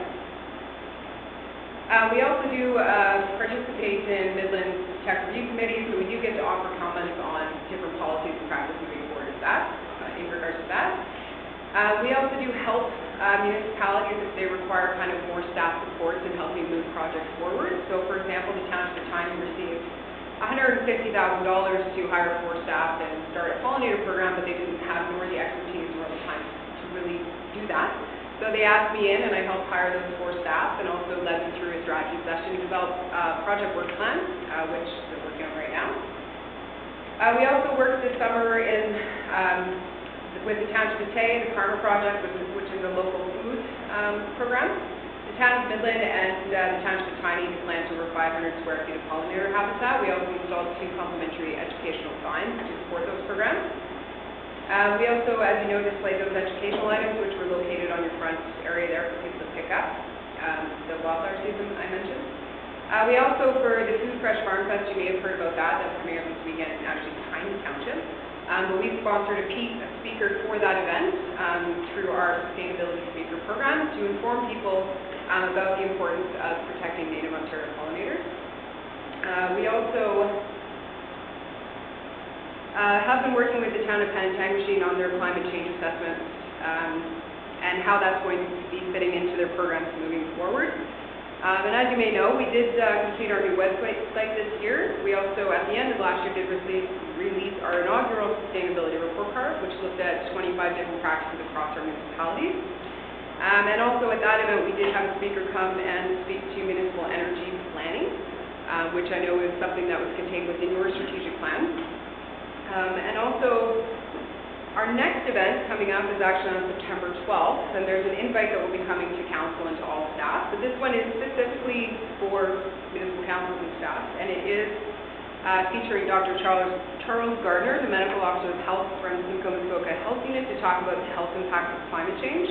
And as well, we're having a representative come from the Federation of Canadian Municipalities to talk about their brand new Municipalities for Climate Innovation program, which is a $75 million program designed for municipalities to help them move projects forward in the areas of greenhouse gas reduction, active transportation, tree planting, forest management, all kinds of things. So staff will be able to come and ask questions of that advisor about what the project that you may be working on in 2018 and beyond, and how those would connect to this funding program. So, and also, we were successful. We were very happy. We received $68,700 to start developing a community-based climate change action plan with support from ICLEI, which is an organization which supports municipal governments in advancing their sustainability initiatives, and also FCM, which I should have said, I'm sure in this room is fairly familiar, but the Federation of Canadian Municipalities. So our plan is to develop this plan with input from community members who are having events, surveys, information through newspapers, postings, that type of thing. As well, speaking with staff and council members from our 7 partner municipalities to get some input about what their priorities are moving forward, not just now, but 4 years into the future, so we can actually understand how we can be more reactive to your needs. And also a key goal about this is to increase climate literacy and encourage behavior change to benefit the environment. So communication engagement is important, because if people don't know what it is or what they should do, then nothing really change. So the value in doing something like this, so to improve the municipal and community understanding of climate change, can prepare us better for the change. Also, by doing this, we're building a strong foundation for future collaborative and regional climate change projects. So we will be actually engaging with different agencies throughout the region. So that would include other agencies in your area that are doing similar initiatives, such as the Municipal Watershed Council, sustainability staff from the District of Muskoka, Georgian Bay Biosphere, things like that, to see what people are doing and ensure that as we are moving forward, we do try to understand better what is happening throughout the area and try to limit that overlap. And then as well, moving forward, we want to increase the access and eligibility of our partner municipalities and their communities to funding opportunities related to climate change. So within the new government budget, there is be more money coming available, and as well as yesterday, you might have seen, I don't know if anyone was at AMO, but they released the new funding model for the Greenhouse Gas Challenge Fund. So you would qualify under a very small municipality. That's the category for actually accessing this funding. But if you would have actually had a greenhouse gas inventory, emissions inventory, you would have been even more eligible. So part of this project that we're doing is we are working with, I'm not doing this on my own, I'm hiring someone to complete that greenhouse gas inventory throughout the area. So that can actually set us up moving forward to access these projects and programs moving forward. And as well, this is addressing an identified gap in the sustainability plan, and as well in the sustainability report card, which you may remember we released at the end of 2016. So that's just for your reference. If you want to know where we're going, when that program is going to officially launch, I just included that for your reference. And just moving forward into 2018, by hiring that other person through this this Ontario Petroleum Foundation money we have received, it will allow us to continue to do the peer learning activities such as the workshops and the events, which we are trying to really bring technical experts to your municipalities and your municipal staff. We're also going to, moving forward, we're attempting to leverage more funding. So there's actually a fund that we're planning on submitting to in September, which will complement the funding we've recently received. And the idea is to try and make this program more financially sustainable. Because we know that we can't come back every year and start asking for more money, if we're not offering more services. So this is a way for us to keep going, and once we have that climate action plan, we will begin to start implement recommendations from that on the community level, and then feed that plan back to municipalities, and that will be used how you like in your planning decisions moving forward. We also will continue to connect municipalities in the partnership by continuing to share best practices and funding programs available for municipalities. So moving forward, we are requesting participation by municipal staff member or council representative in monthly meetings in helping guide the project forward. We have had in the past Jennifer and Nick, and I have been keeping in communication with Lori. but possibly that maybe is something, if you do choose to support us going forward, that you would consider having someone participate on this group, and I can send some more information about that. It is primarily comprised of council members and some staff. The chair of the committee is Doug from the Township of Georgian Bay. And also just support us with the sharing and distribution of media releases and communication materials, which you have been doing quite well through integration with your newsletter, as well as allowing us to put information in your municipal front. So we do appreciate that. And just want to say again, thank you for your ongoing support. We do appreciate your consideration of our request moving forward. And I think, this is really, I think, the jumping point for us. I think there's an opportunity for sustainable government sound moving forward. We've been trying to find our footing for a few years, but, we have only been in existence since 2011, so we've actually, at this point, I think, realized where we can be most effective, and we're trying to move towards that. So we would appreciate your consideration moving forward so we can continue to investigate with them. So thanks very much, and if you have any questions, I think we can answer them now. Thank you, Tracy. I see Pat has his hand up. I'm thinking of an issue which we talked a little bit about, not directly at the council table yesterday, but one that also I experienced. People are not sorting their garbage properly, and we had the example of paint cans going in, and the mayor pointed out that means that has to go into a landfill as opposed to going into the recycling line. The other problem we have is people refuse to read the notices not to leave stuff outside bins. How do we change this? There must be a way to get people to cooperate and follow the rules. And this has got a real sustainability issue when we've got things having to go into a landfill because somebody's dumb enough to put paint cans into the mix. Thanks for your comments, and I think I'm not sure what programs in place the district has in terms of education components in regards to garbage collection. So that's something that I can look at. And possibly if they do have some materials, we could reutilize them or maybe remarket them a little bit to maybe provide some additional education and support in that area. Beyond, there's a whole bunch of kind of other policy considerations moving forward, but I think initially it's about education and making it hit home with them. Like, how does that affect, them in the future, and breaking down to the fact that, now instead of producing 1 kilogram of waste, you now have to have 20 go into the garbage, and connecting that so that they understand and make it hit home. But this information on its own isn't always effective, but if you can connect it to what their feelings and emotions and what's important to them, then ideally, hopefully, nothing's a sure shot, but what we can do is educate and advocate and hopefully change some behaviors. That's all. I can look at, see what they have, see how we can maybe create. See who's got the best result, what have they done? Okay. Because this is obviously not just a problem for us, but it is an expensive problem and people just don't think. The thing is, there are solutions there, right? So that's one of the ones that we can actually have an impact on, but people just choose not to. But I will look at that for you. Right. Going back to the budget and the funding formula, you mentioned that there is federal funds available.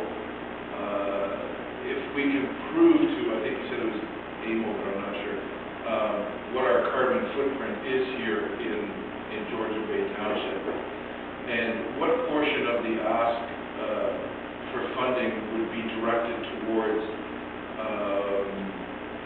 getting us that data so that we can file for the federal funding that's available?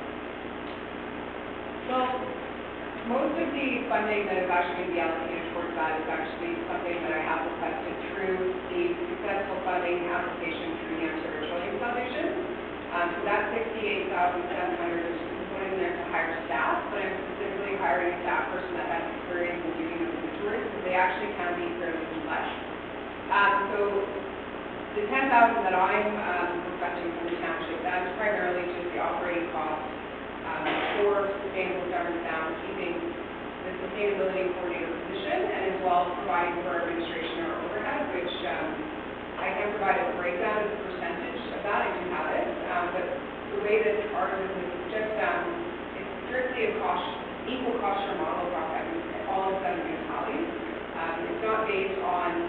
accommodation or services. It's a job, or that's what we do, and ideally, if people benefit around the table, we try our best, but really our, as I said, our current is on education information. We're not on the boots on the ground. Moving forward, we will be with a little bit more, reaching out to your community members, but I guess in terms of the grant, going back to your original question, about half of that money is actually for hiring someone for a 6-month period to complete that inventory. So approximately 50% of that grant request, but not anything specifically from the 10,000, although I will be overseeing that person and assisting them working together on that. That's the explanation.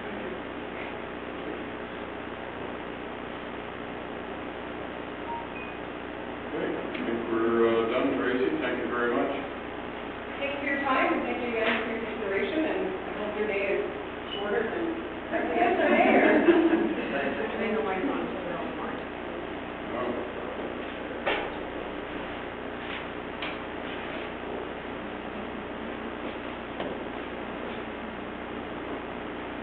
So, Mr. Waring, welcome. By the process of elimination,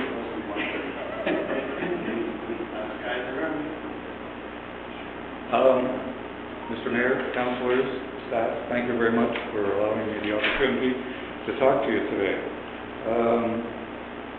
I'm the Vice President. My name is Fred Waring. I'm the Vice President of Seg Bay Chamber of Commerce.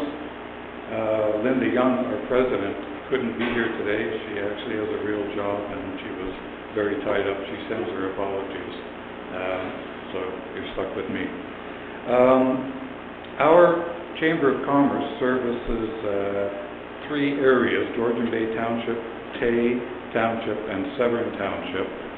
We range as high as having members up in Mactier, down into the Coldwater, Wabasheen areas, and places in between. Our membership, we have about 150 members. Most of them are in Georgian Bay Township, 80 plus. Severn has about 30, Tay 17, and then we have members as far south as Barrie, Kitchener, and other areas that total about 20. Our objectives as a chamber are pretty clear as far as I'm concerned. We work with the local small businesses to help them improve their lot. We want to attract new businesses to the regions that we service. We want to improve social, economic, and environmental conditions in the areas that we service. And because this area is so heavily linked to tourism, we find ourselves involved in promoting tourism. How do we do that? We work with all the major service clubs in our area.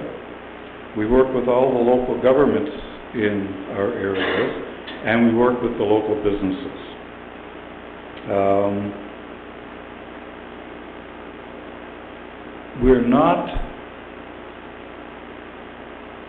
What we're not is a lobby group.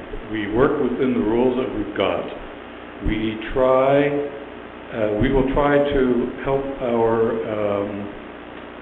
businesses where they have roadblocks. We'll see what we can do to unblock those roadblocks or smooth the way. But we do not ever see ourselves getting involved in government policy. Tools that we have a kiosk up the hill at the Petro-Canada Centre that we've just opened. We have an annual business directory, which has a publication of 12,000 that we send out to the boat show in Toronto, the snowmobile show, and tourist centers all around Ontario. We have a tear-off map that's extremely popular. We're actually out of them again. It shows all the activities, the major activities in the area concerned. That has inlays that include Mactier, Honey Harbour, Wabasheen, Coldwater, and it's extremely popular. It's very helpful to all the tourists that come up to our area. We have business signs. We have one out front here. We have one at exit 156, we have one at White Falls Road, and we have one down Honey Harbor Road. We spent a considerable amount of money upgrading those. Some of them looked absolutely terrible, and they now look good, and actually our members are very happy, and they're starting to fill the signs up. We have a great website, interactive website, and annually we have an awards banquet, and we award Citizens of the Year and Businesses of the Year. What have we done in 2017? Well, we ran another, let's back up a step. Somehow we got talked into running a golf tournament to support the Georgian Bay General Hospital. And that was 4 years ago, and they asked us to raise $50,000 in 3 years. We ended up, after the third year, having raised over $90,000. Our commitment was done, but then we had 3 groups come back and ask us if we would help them. One was the hospital again, one was the Wendat Seniors Home, and one was the RVH in Barrie. So we interviewed the 3 of them, and we decided that we would stick with Georgian Bay General Hospital. It was where we started, and we should keep them, but we included Wendat as being a very needing outfit that serviced our area, and we excluded RVH because we felt like they had a lot of other ways to get support. So this year we ran that tournament again at Bon Air to raise money, and I don't have the numbers in yet, but we probably raised close to $40,000. So that's a tribute to all the people, sponsors and golfers that see a worthy cause and contribute to it. We supported the Canada 150 celebrations this year. I mentioned we opened the kiosk up at the service center. That's been very, very popular. We're constantly restocking the shelves with brochures from our members. We also have business cards up there, and we see them. We're constantly replenishing those also. So with the traffic that goes through there, we believe that's really helping the economy in our area. As I mentioned before, we've spent a considerable amount of money upgrading our signs so that they look worthy of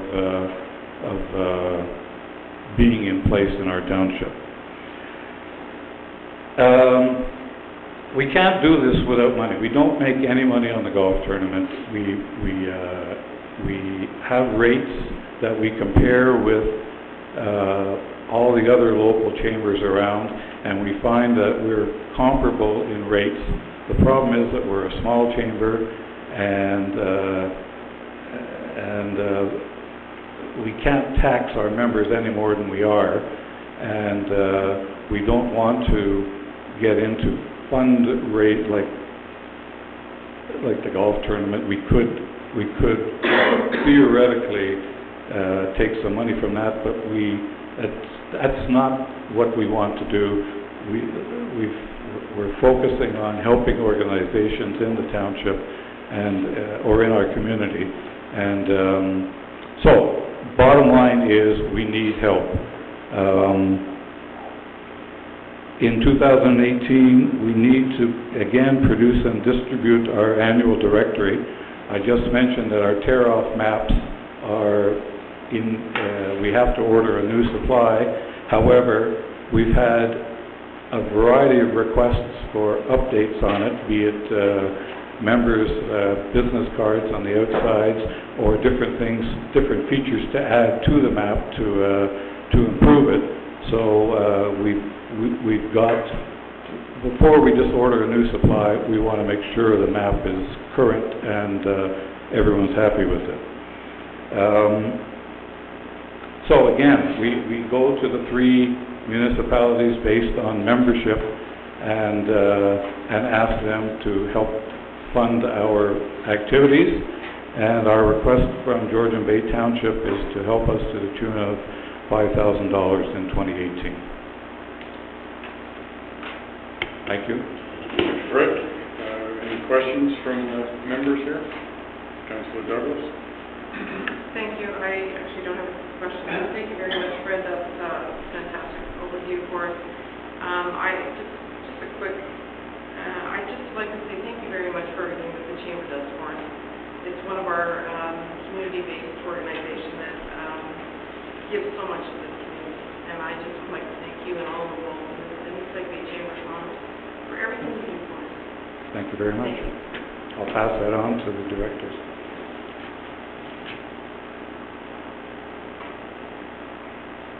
See any more questions, Fred? So we'll, I got off easier than the everybody amount else. will be in the Thank budget you. for debate at some point this fall. So, Thank you very much, everybody.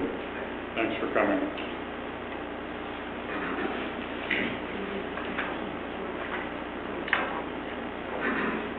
Okay, so next item is a request from GBF for $15,000. That's in your agenda, but David's not coming to give us a verbal.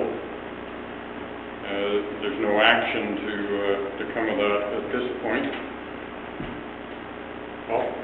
Can we request David to come sometime this fall to give us an update on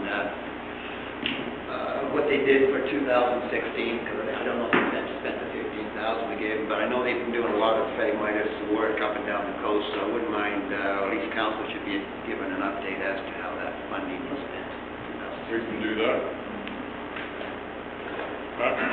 You might want to take it to your committee, Paul. I realize that you're heavily involved, but there is a committee, and I think that's where it should come first, rather than coming directly.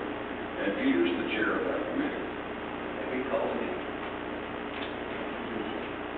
But I like council to hear, well, I think council should hear the presentation because the council approved the money, so they should probably get the presentation.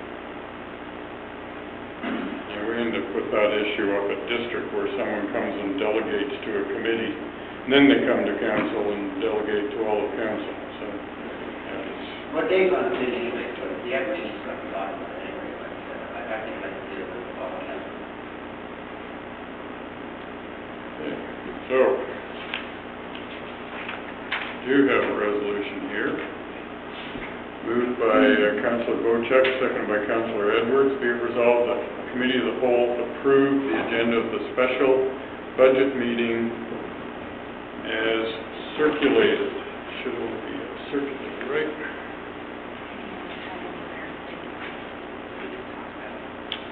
Oh, I see.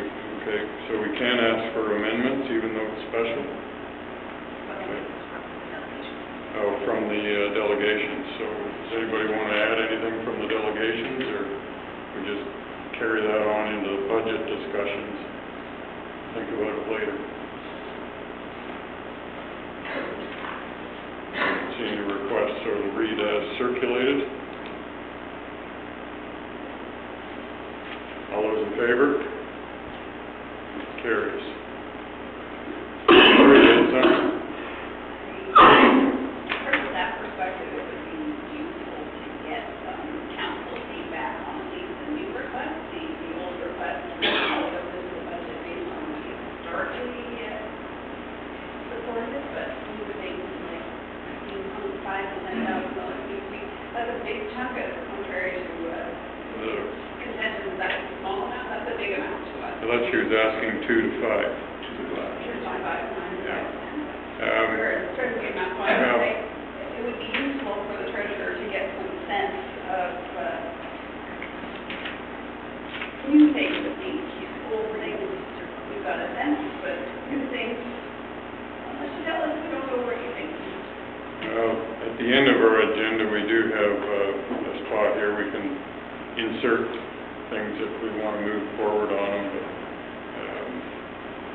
personally, I think, they've come with their requests. I think we should dwell on it a little bit and discuss them at our next budget meeting. That's my take on it.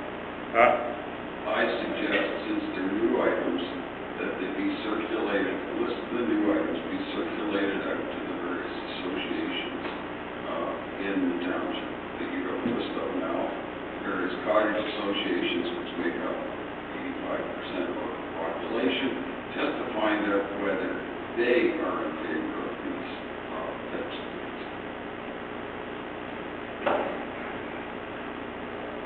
Brian? In response to Pat's request there, and duly noted that that's why we were elected as representatives, is to represent them at the council table and make decisions on funding on their behalf. So I don't know if it'd be of value to do a survey. I'm not saying a survey. I will send something out to my constituents, but I just want to know what the list is. You know, if we have a list, that's fine, and then we can see what their comments are. I mean, that's all I'm suggesting. Okay. Now I got everybody's hand here. Cynthia, I think was first. Just in terms of what Councillor Bocek just said, I agree, that's why we were put here. And most certainly everybody can reach out to their own ward if they wish for something, but we've also installed cameras for people to watch. I mean, they're more than welcome to send in their comments. I don't think that we really need to be putting together this and sending them out. Paul? Yeah, I think I agree too. Just sending out a list of numbers, people are going to say, I'm not going to pay for this. I think they have to have all the background information, which is presented to us today. So if anything goes out to the community, I think it should be the agenda that we have today with all the background information on why these people want money. But to send out a bunch of numbers to people, people are going to say, well, I don't benefit, so, you know, cut it. So I think you got to be careful what you send out. It can be skewed several different ways. Peter? I'm not necessarily advocating sending something out. What I would like to see is, I think what's being requested is not just the current organizations we support, but those and any new ones on the list, so that we can look at it very clearly and say, here are all the dollars being asked for, and let's put it into some sort of context and make a decision around it. We do have the backup reports, but a consolidated list, I think, would be very helpful. Thank you. So that consolidated list can come in the form of our minutes. Each one's had a dollar request with the exception of OPEC, asking for district. So that's a whole other initiative. I'm going to go pounding on the table again and see if I get anywhere. You guys can help me.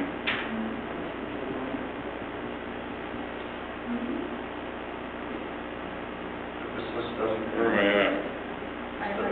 Larry, this list doesn't include, though, all the funds that go out to the various organizations. This is just those that have come forward at the moment. So we have the recreation grants, we have a variety of different things that go out into our community. I'd like to just see it all together in living context. So that was my request. It's a broader list, not just what we have here today. Thank you.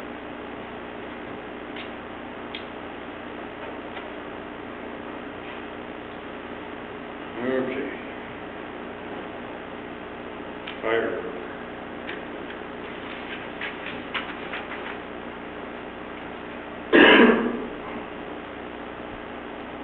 The next item is moved by Councillor Bocek, seconded by Councillor Edwards. Be it resolved that committee of the whole recommends that council direct staff to bring forward during the budget process an estimated salaries budget that reflects the needs of the fire department for 2018, and that staff include in the budget process an increase of $50,000 in addition to the normal inflationary increases to meet with the legislative requirements for training staff and maintenance of equipment in the fire department. Lori, anything to add? The report's there. I think the report's fairly self-explanatory. The director of HR is probably better suited to questions than I, but I'll offer if you have questions just to answer. Questions? Brian? Just, and this may not be suitable to be asking at this time because our fire chief isn't here, but I noticed an increase in calls of service and an increase in the funding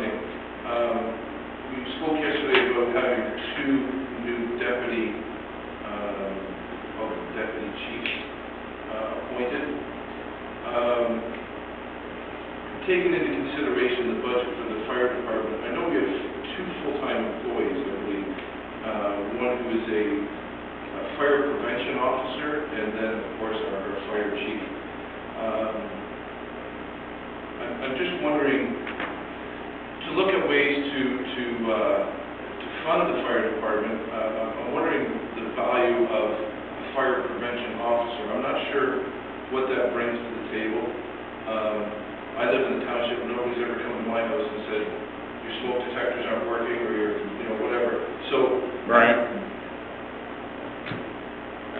Just hang on a second. Lori? And here, heading into closed session kind of discussion. Oh, okay. We're not having closed session. Okay.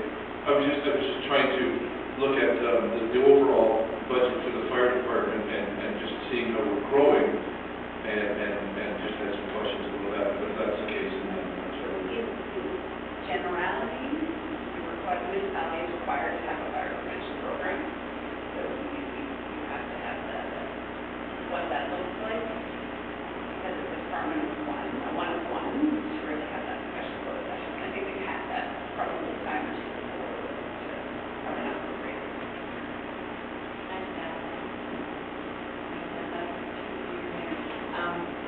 One thing to understand with fire prevention law is not the job design. Many years ago, through the budget process, the fire was eliminated. So that position is also other job design that which is also a large amount of administrative time. So it's a class which now That's great information. It's not just a fire prevention officer. No, It encompasses a whole lot more than just fire prevention. Yeah. Paul? Just me, I don't know if it's going to go to Jane or Roy. Last year, I think Tony came and requested, I think, $120,000 for the master plan. Is there going to be a request this year for a large amount of money like that? Because I think we're asking $50,000. I just want to find out what else is going to be asked for this year of a big chunk of money.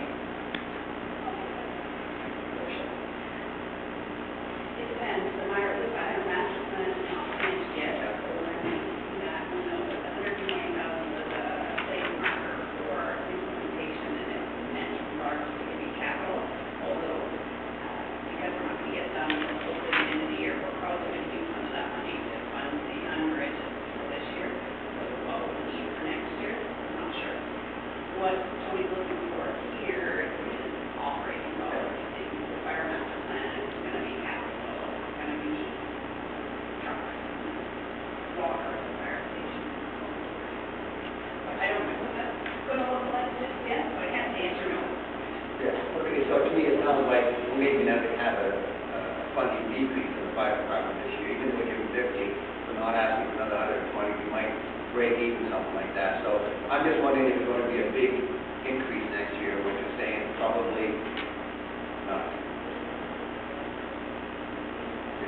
I didn't say that. I know, I'm trying to find out if there's going to be a big chunk of money asked by the fire department beyond this $50,000. And my answer was until we see the fire plan and council approve it, I don't know. I would suspect though that the fire department has needs far in excess of what we can afford to fund, so I don't envision a big decrease. But I don't know. I haven't seen the master plan yet.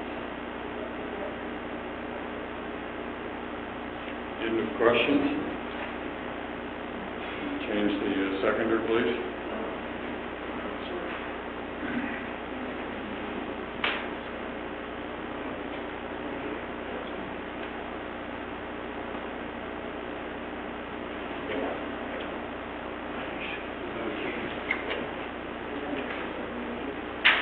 Okay, so we've had to change the seconder because the seconder left the room.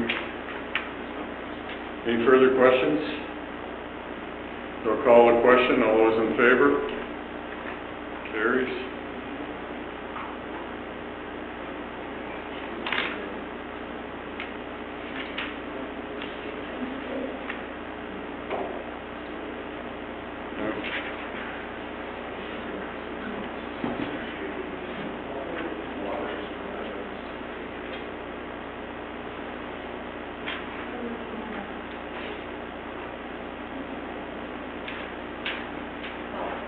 Thanks. The move by Councillor Bochek, seconded by Councillor Kay, be it resolved that Committee of the Whole recommends that Council adopt the windrow removal policy. Brad? Thank you, Your Worship. Council may recall this is a result of a request from one of the residents that came to the application. She asked the council to remove the windows in her driveway. At that time, council asked staff to go back and do a bit of research and put together that policy. Okay. Questions? Paul? So, if anybody wishes to have the windrows removed, it would cost them $150 per driveway per year. Anybody over 65. And you'll come all the way to my place and do that? Yeah. It's a long way to go. Sounds like a deal, actually, to go all the way to my place and do it. Not doing your own driveway, we're just doing the windows that we put in. Yeah. It pushes all the snow out to the road, eh? No, but I just, yeah, I was wondering. Yeah, but I'm just wondering how far you'll go. You'll go anywhere in the township to do this. We treat everybody the same. Even Councilor Rianco? I'm 65. Pat? You do remember we had those Chinese consultants who were suggesting we could have snowplows on the lake that get to our cottages. Do you want to think of that? Predates me. That predates me. Brian? That was one of the governments. Looking at the criteria, is it simply an age factor that we're talking about here? Or is there criteria that has to be met, that you have to be over the age of 65 with a physical impairment and no one else living in the home that can do the work to qualify for this? And I know we talked about this and I read what you have here, but is that going to be put into a policy? Through the mayor, what you see before you is the proposed policy. Okay. You do have to say that you don't have any able-bodied people under 65 living with you. If you're under 65 and you wish to involve this program, you adopt your note, plus declaration, etc. Doesn't mean that.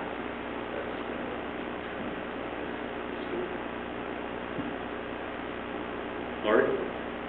I just phrase this for council, remember this is something that you asked for, not necessarily something that we think is a good idea or that we have resources to do.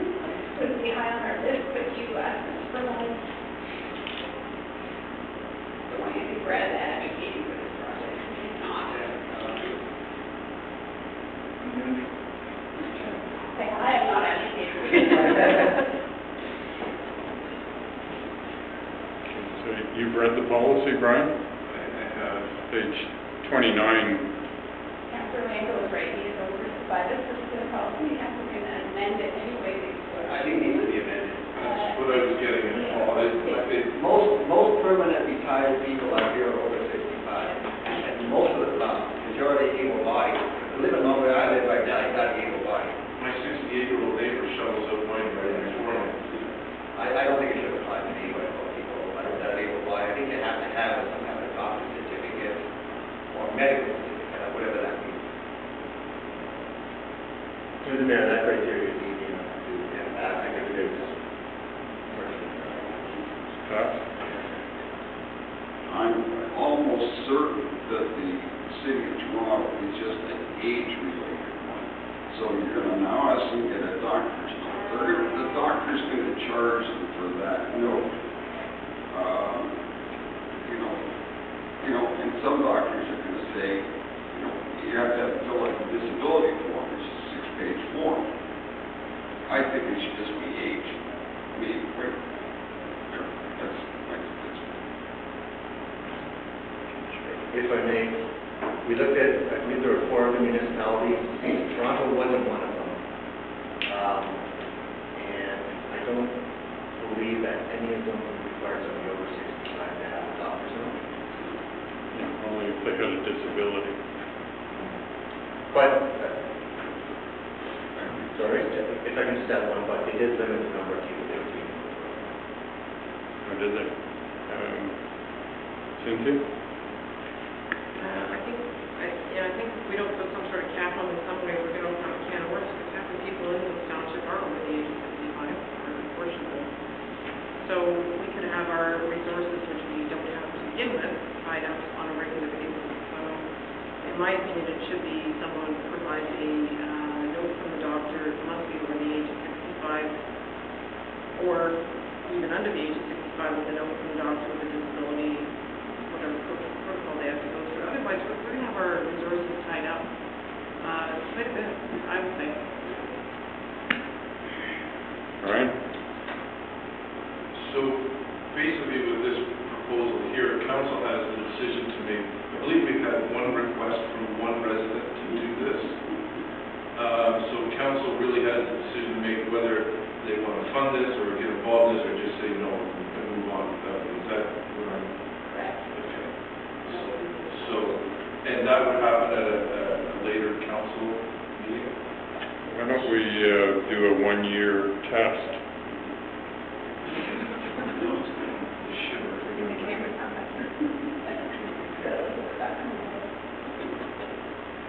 I just wanted to follow up with Councilor Baker's question, because if we're looking at red examples, road notions, those are urban centers where the driveways are next to each other.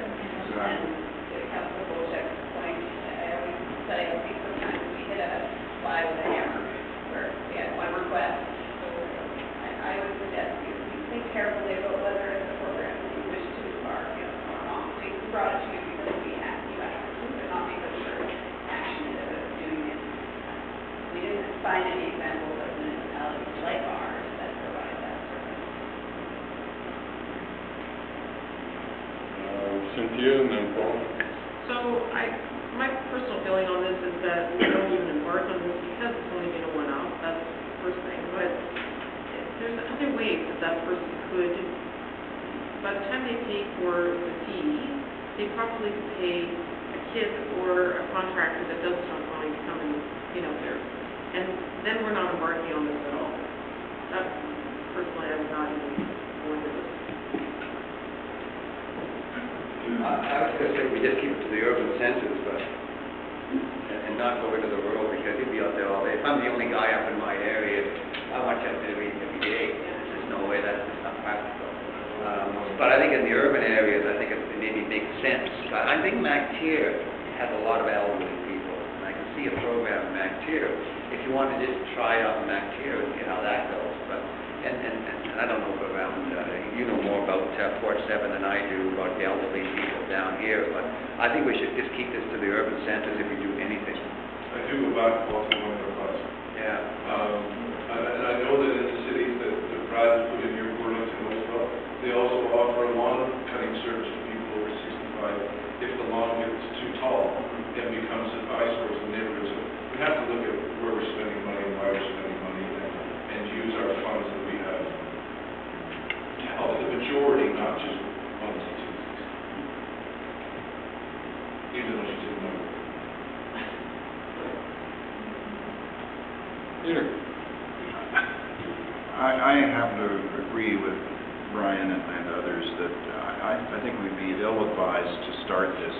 You can't stop it. If you start it, you're going to really annoy some people if you stop it. So then with urban versus rural, there's us and them, and so I just think, you know, if it's a one-off, that's all it is, and leave it. That would be my suggestion.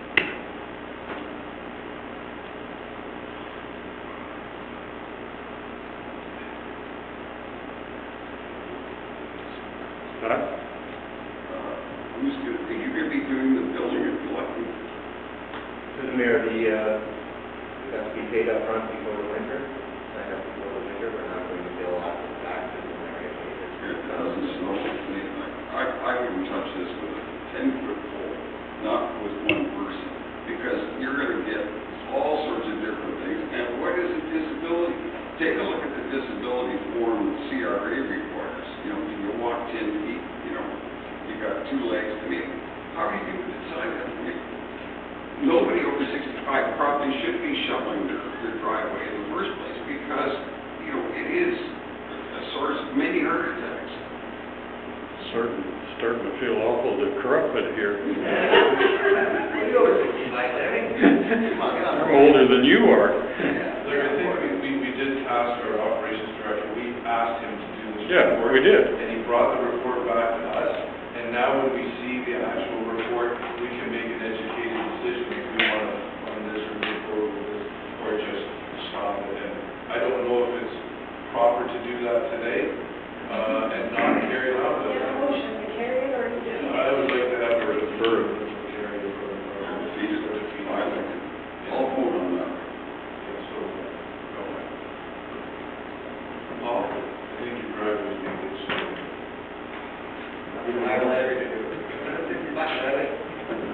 I charge more than that for my truck. I don't take it out for $150.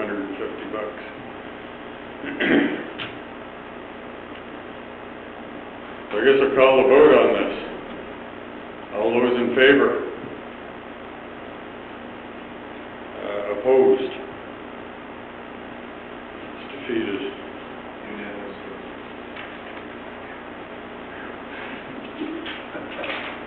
Thank you. How many hours of research? There is probably contractors that do this work.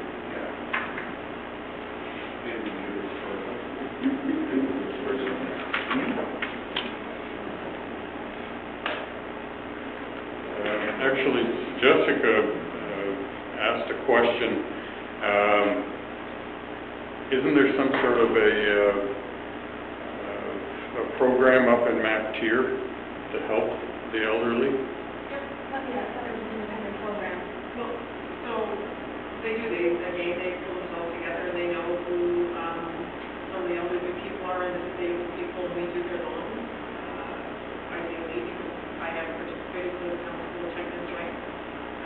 They do that once in the summertime, and as far as the winter goes, they just need airplanes up there. So, again, I would reach out to your communities and try and get them to motivate themselves to put a group together to look after their seniors and their disabled. You'd be surprised at some of them. We go through our community services person, see if there's anything. No? Okay, well, maybe we can find somebody to help with this lady too. I would just comment that in the city, I do both sides of my lot with my snowball. It takes about 2 minutes each side. Everybody's happy. I mean, that's... When do you get snow in the city? Not much last winter. I bought it at the time before Mel had the army coming. Yeah, I know, they had 6 inches of snow when he called the army. That's the first good thing we've done.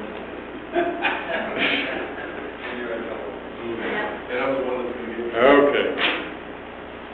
Number 8.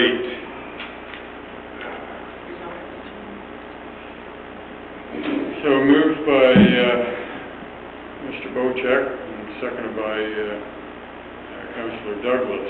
Be it resolved that the Committee of the Whole recommends to Council that the 2018 municipal operating and capital budgets be prepared within an overall increase of 4.25%, which includes 1.5% for capital infrastructure purposes, while maintaining the current service levels, not including the following council-approved budget enhancements.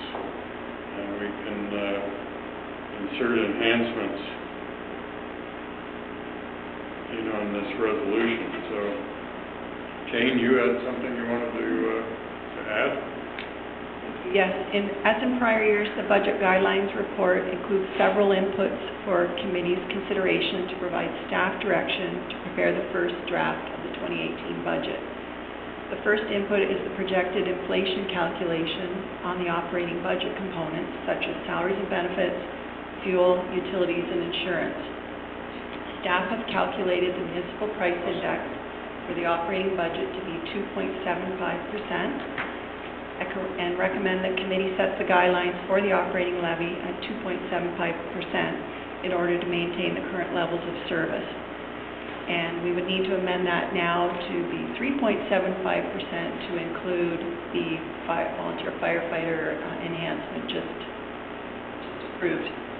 For the capital levy, staff recommends that it increase by 1.5% in order to continue to invest in infrastructure, a need for which is shown in the asset management plan and the yearly updated capital plan.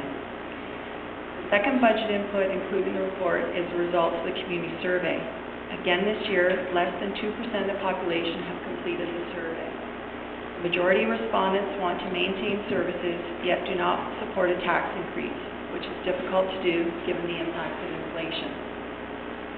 The report also includes results of my discussions with each member. The majority of members understand the impacts of inflation and indicate that they would support a maximum operating and capital levy increase of 3 to 4%. Staff recommendation is 5.25%. Again, this would allow staff to maintain the current level of service and take into account the impacts of inflation.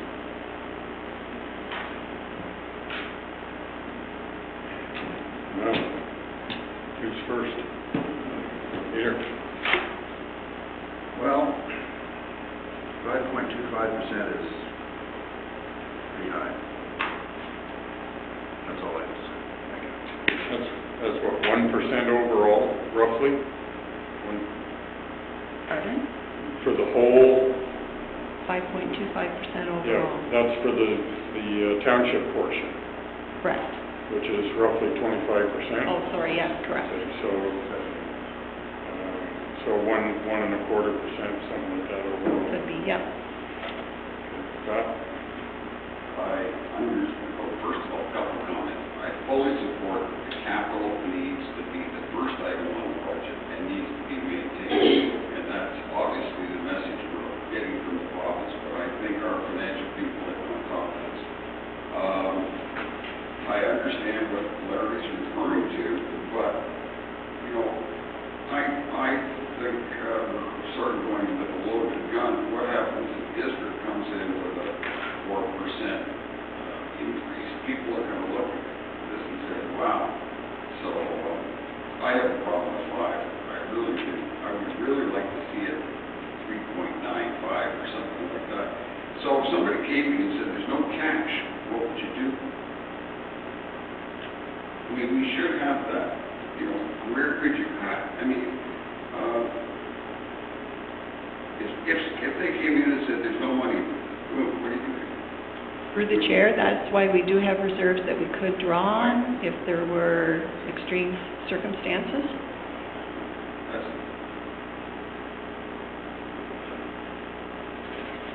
Yes, boss. I think the other answer to that is it's always a council service level discussion. We had a core service review to talk about all the areas that we discussed, and we cut where council approved it, and we kept where council wanted to. So we can always do less with less. That's a council decision. So if you want less, you have to think about what services you don't want to provide, and that's your prerogative. Kathy? Jane, 5.25%, what is that going to based on last year? How much? A quick calculation in my head would be $50 at the most. Yeah, but how much Oh, total? 5.25% would be about 125%. No, sorry, 50. Sorry? 5%, $250,000. Oh, yes, yes. 250, that's what in it.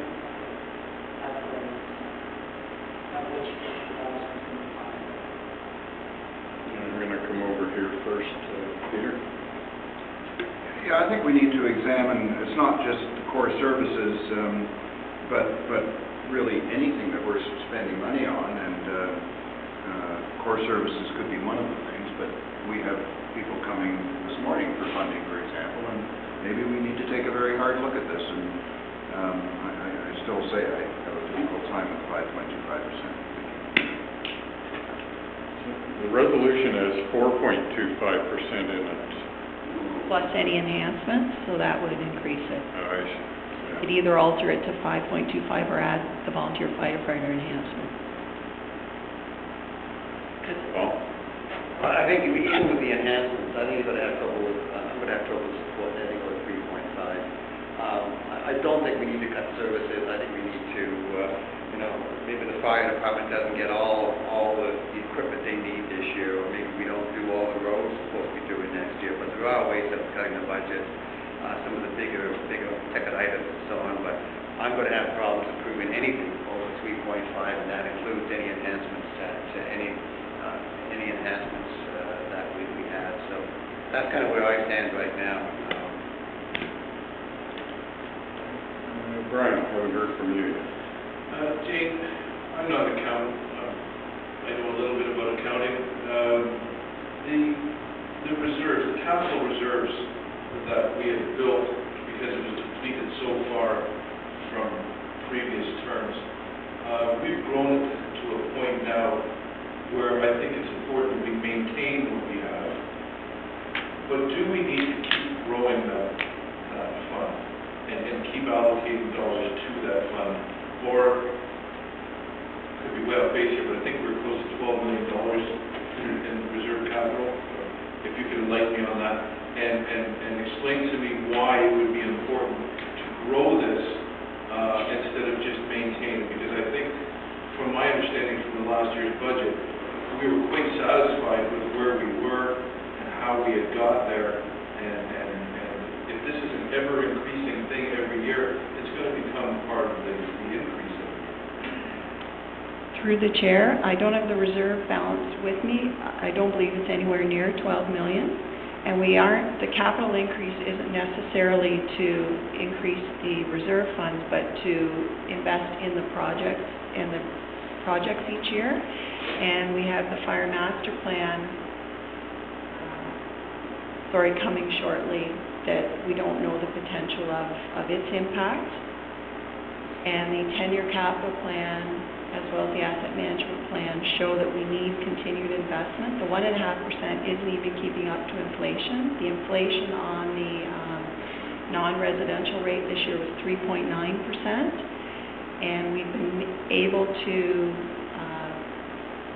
maintain our projects currently with only the 1.5% because we've been able to defer some projects that weren't of immediate need, but the 10-year plan shows the need over the long term for rehabilitation and replacement of the assets, the roads, and I think the fire master plan is going to be a big eye-opener as well. We'll know that next month. Okay, supplement to that, my understanding of the reserve is that that's money that is put away, basically not touched unless an emergency is needed to draw from that fund. What is a comfortable level to have there, and when do we stop adding to it and stop raising taxes to maintain where we are? Through the chair, we actually are drawing on it each year. We drew on it last year to do some of the operations projects, and then we also contributed a bit back into it as well.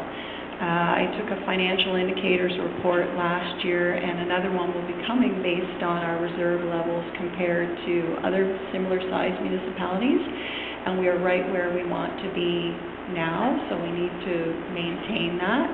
The 1.5% again isn't necessary to increase the reserves, it's to do a lot of the in-year projects.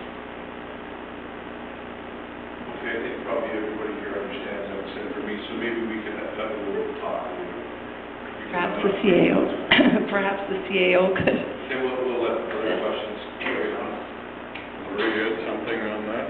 Yeah, I was just going to maybe had a discussion with the other stress me. I'm hearing council loud and clear that I'm over too high, and that's fine.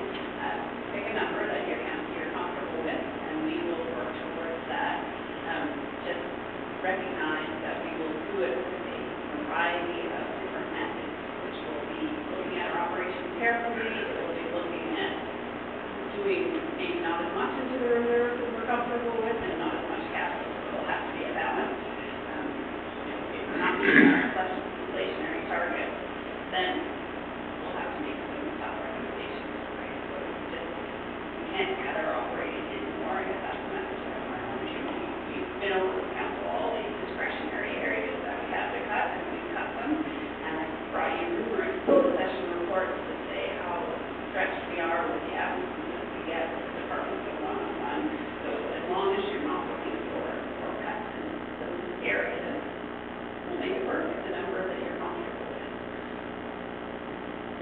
I think there's a problem with the accounting terminology. We have reserve funds, and those are only three accounts, if I'm right. One is the park fund, one is the sales tax fund, what's the third one, Jane? Vouchers. Yeah, so we only have three where there's actual cash. The rest is, the terminology reserve is just that you're building your balance sheet, where you're not adding cash. Now, I would point out that in the Walden years, Mike Kennedy had built up a lot of cash on the balance sheet, and I would suggest that a municipality not do that, because then it's too easy to spend. We do not have a lot of cash on the balance sheet. So when we talk about reserves, most of it isn't cash. We're just talking about our balance sheet. And our balance sheet had got severely chewed up back before the last level. It's 8 years ago. So we don't necessarily have cash. And the problem is, if you were in the corporate world, it'd be called retained earnings. But in the municipal world, it's called reserve. Peter? It's very common. So I think what we're hearing from Jane, and I would support this, is that we'd be ill-advised to drop that number 1.5 from where it is in order to be able to maintain what we need to do. And so that's a given. It's just what is the other number. And, I would support something like what Councillor Wiankova suggested, for example, which is, 3.5%. So that gives us 2%. We have to go and look for places to find how we can come into that range. And I think it can be a variety of things. I don't think we should be impacting our operations. I think we need to think about all these other ancillary costs that we have and take a look at them, take a hard look at them and decide what we can afford to do and what we can't afford to do. So that would be my suggestion, 3.5 or something along those lines.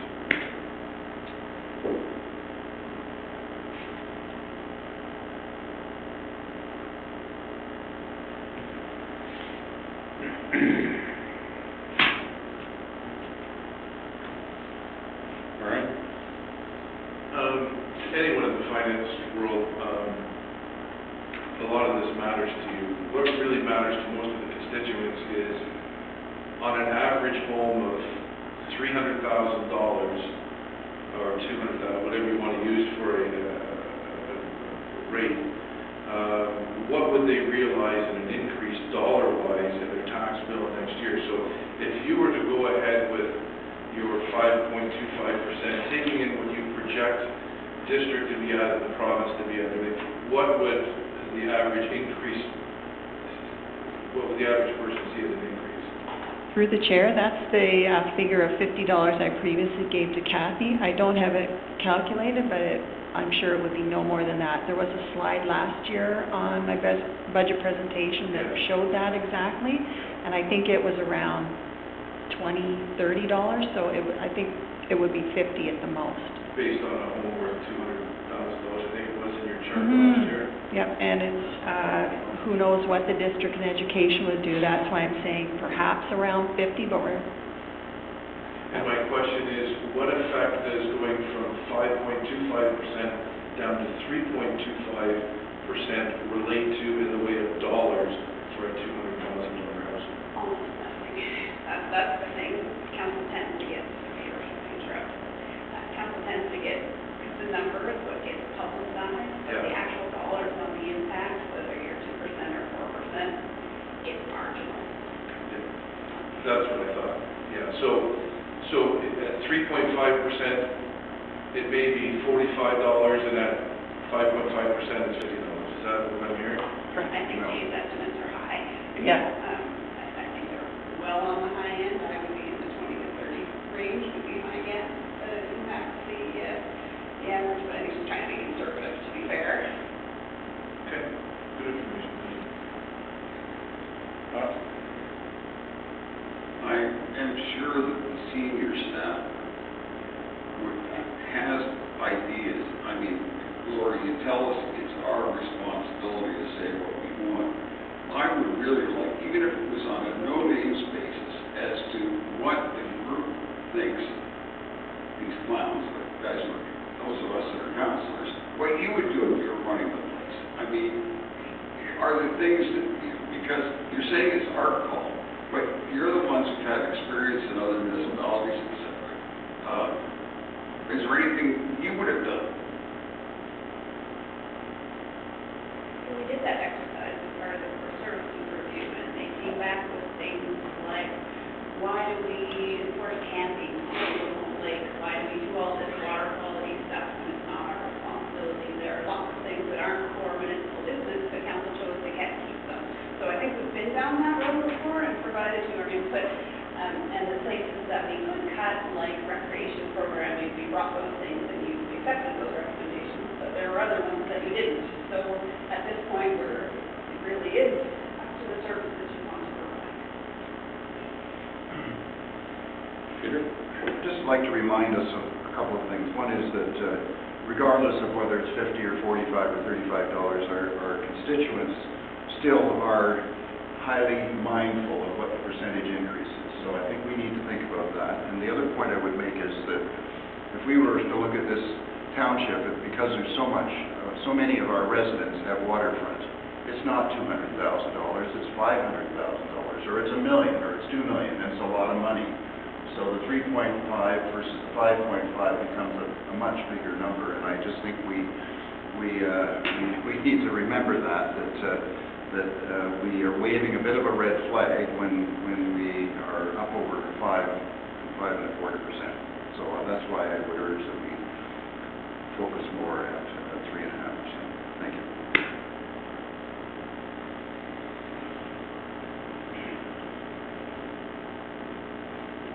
So folks, so we can wrap this up and give staff some direction. What percentage are we putting in here?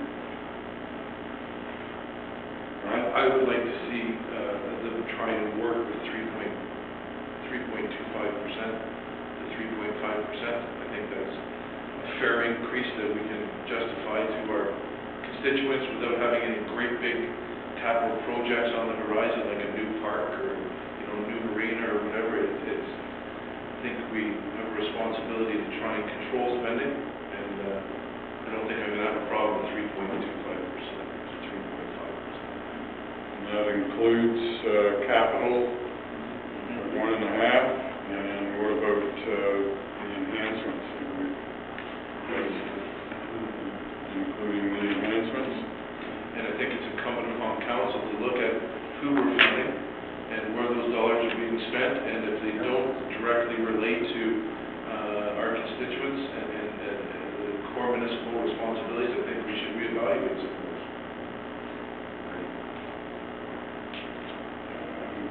Cynthia, we haven't heard from you for a while. I'm just going to say what everybody has to say here. Points are well taken all the way around, but I do think that in order to facilitate some of the increases that are put in front of our staff and municipality as a whole, I think it's more realistic to look at something between 3.5 and 4, and I would be in support of finding a number somewhere close to that. 5, I think, is a little bit high, and yes, we are going to have to readjust maybe some of our requests, and I think the constituents it would be fairly easy to explain why we're not getting hydro here, new ramp over here, and so on. When you start putting that in perspective with some people about how that impacts the tax tolls, they tend to back away a little bit on that. So I would be in favor with it's something between 3.5 and 4.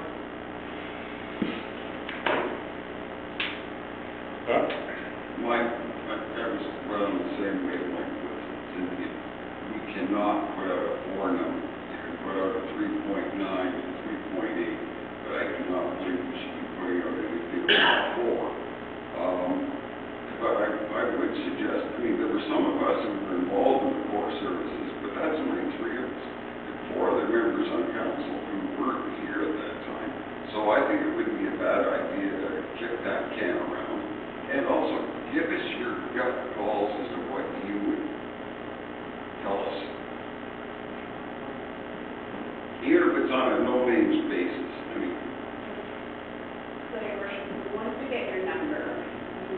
budget package from us, and it'll have a list of, these are within your guidelines, these are the things that we think should be in, and these are the things that we didn't put in.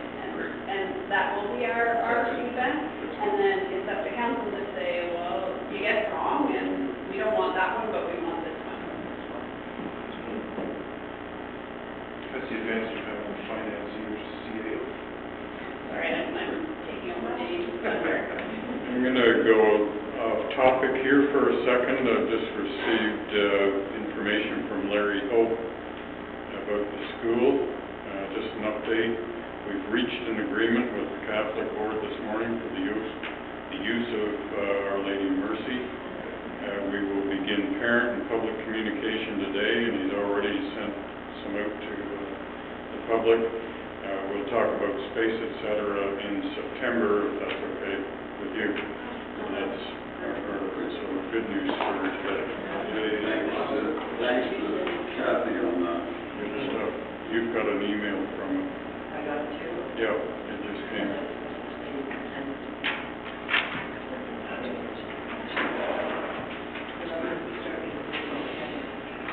Yeah, it almost sounds like they're going to put them in there in September. It was a text a while ago, and then I just got an email because I asked him, when's it public? It's public now. It's gone out to citizens.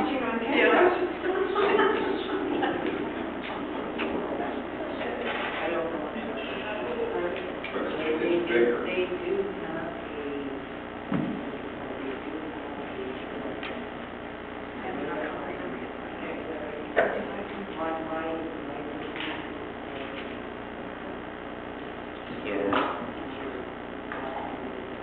So we've had 3.25, 3.5, 4.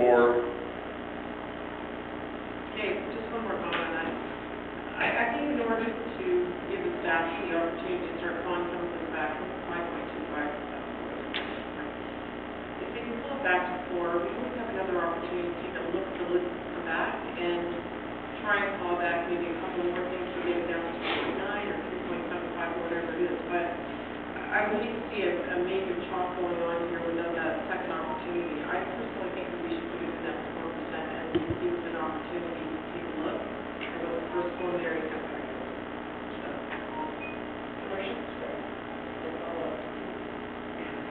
Paul?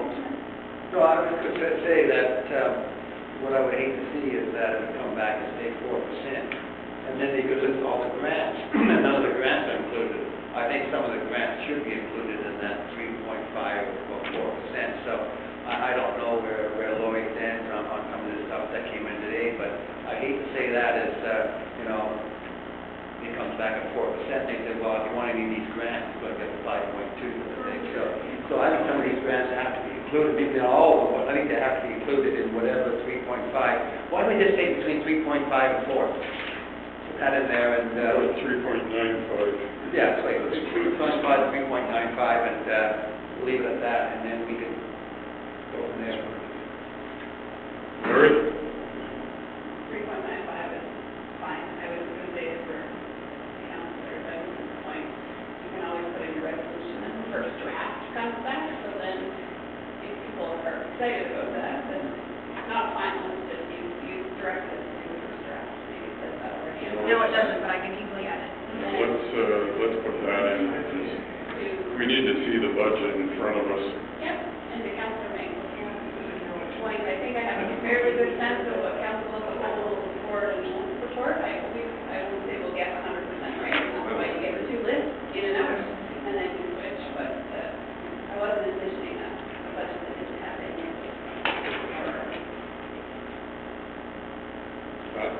I would comment that I think we do a much more rigorous job on this than happens in district, and that's only because of the number of councillors, and, nobody's got, staff's got direct responsibility, so for the 3 guys that are up there in district, I think that's where the savings is. That's my view.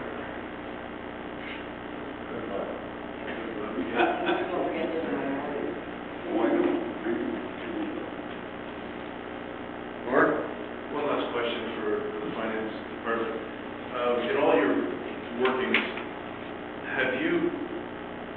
noted an increase in your labor costs for 2018, dealing with the union and knowing that minimum wage in the Ontario legislature is going to be going to $15 per hour in January of 2018. And if you factor that into what we may need for our union employees. Coffee prices are going to go up. Yeah. I think Lori has a... Lori? Council dealt with that a couple of weeks ago in closed session, and we've already been through all of the increases, so yes, we factored that into it. What that means, though, is in the 2 or 2.5% you're giving us for operating, the bulk of that is taken up by what council's already approved. So we're going to have to really be creative to find the differences between the rest of it. Yeah. Because of course, if minimum wage goes to $15 per hour, and you have a person currently on your staff that's getting $13 per hour, they're probably not going to be satisfied with going to the 15, which is back to minimum wage, so they'll want an increase. I just want to know what the funds are going to be there to deal with the crazy, idiotic $15 per hour minimum wage coming. Yeah, we're good. Okay. Or look at your paycheck and see if you're going to get $15 an hour. Never get $15 an hour, that's fine. Okay, so the resolution we've got here is moved by Councillor Bochek, seconded by Councillor Douglas. Be it resolved, the Committee of the Whole recommends to Council that the 2018 municipal operating and capital budgets be prepared with an overall increase of 3.95% in the first draft, which includes 1.5% for capital infrastructure purposes while maintaining the current service levels, not including the following council-approved budget enhancements. It's just stop, yeah.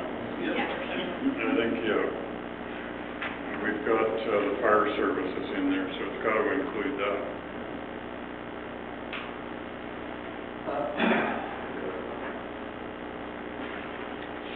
I've got a problem with that because I think typically happens in budgets is that people want to add on to the budget more than take it off. So I'd rather go with 3.5 and then during budget discussions I can add a few things on and go with 3.9. But 3.95 does not give us any opportunity to add anything. And all we have to do is then get caught in this whole thing about having to take things off. So there's no flexibility on our part. With 3.5 we can add and we can take off. 3.95 all we can do is take off. I have a problem with that. I will agree with you.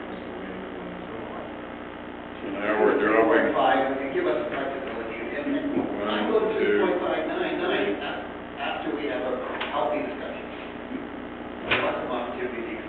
I got 3 at 3.5 now. Going. Is there a fourth at 3.5? As a first draft.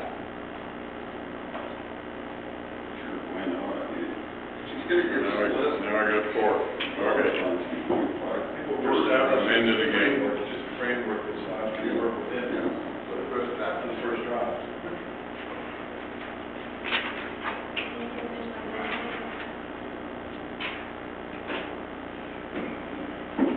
I'm hoping I can leave this as AM adjournment. There's no lunch at that board. There's no lunch? No. Let's get out of here. You need to sign it.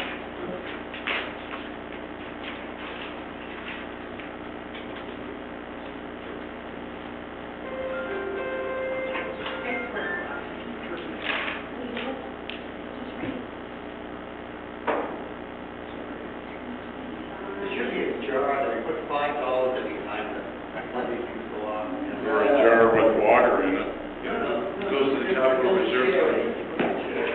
Capital reserves.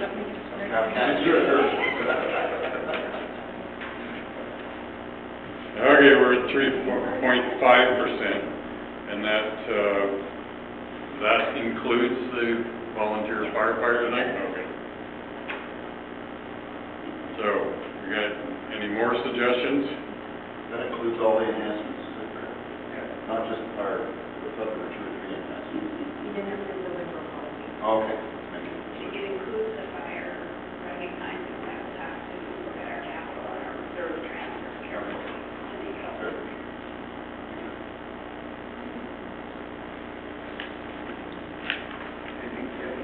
Before we pass that motion, I have something else to talk about under this topic. You better talk about it right now. I'm gonna be reading the adjournment. Oh, okay. I'm just wondering, we did the survey and we got a lot of interesting results. Did those surveys differ from last year or the same people? Like 2% doesn't seem to be a lot of people, but was there any shocks or of interest in that survey results? My view was very consistent with the last 2 years, and I would expect a similar core group of people who are dedicated to filling it out, but there was nothing surprising. Nothing learned? I think the problem is there's a lot of individual feedback, so not a lot of collective learning. We need more lighting on district road, whatever, well, that's one person, so we didn't get a lot of, 75% things we need in a new park, kind of thing. So we got lots of interesting individual feedback, but nothing collectively to say we really have an issue in the point. Actually, the overriding issue was garbage. People aren't happy with garbage on all sorts of fronts. It wasn't really even a consistent garbage issue, but definitely no real understanding that we don't actually provide garbage services. We have a little bit of input, but besides that, not our service. So that seems to be the thing that was of most interest. So is it worthwhile doing this every year? Like, I wonder why you do it every year, get the same feedback. That's definitely up to council. I did have a college association tell me that they think we're surveying now and similar feedback. I don't know, there's two schools of thought. One is that you get elected to represent your constituents. The other is we should ask whenever we can. It takes time, resources, and we need to go through them and whatever. So we would be happy to do it or not do it. It sounds well, for sure. We should, perhaps before next year's budget, we'll bring you a discussion on that. Yeah, because there were two or three surveys out there at the same time. I think one was the district on the second home thing, and then yours, and then another one was the other two. So Yeah. that's maybe why it's three surveys all at the same time. I think that's like. Yep, so before next year's budget, we'll bring you a discussion on whether you wish to continue with that Or maybe a different question. Give us a budget cost on it. Kathy and I were talking, you probably didn't receive any responses to your surveys that requested an increase in their taxes? I really didn't, no. No. So I think we know the results of these surveys before we even send them out. Right. Well, I was just going to say, big items such as the arena are ones, and I'm not sure you can do anything about them, but before you get into any new projects of a capital nature, be very careful that they have so much in the way of legacy costs. It's just my comment.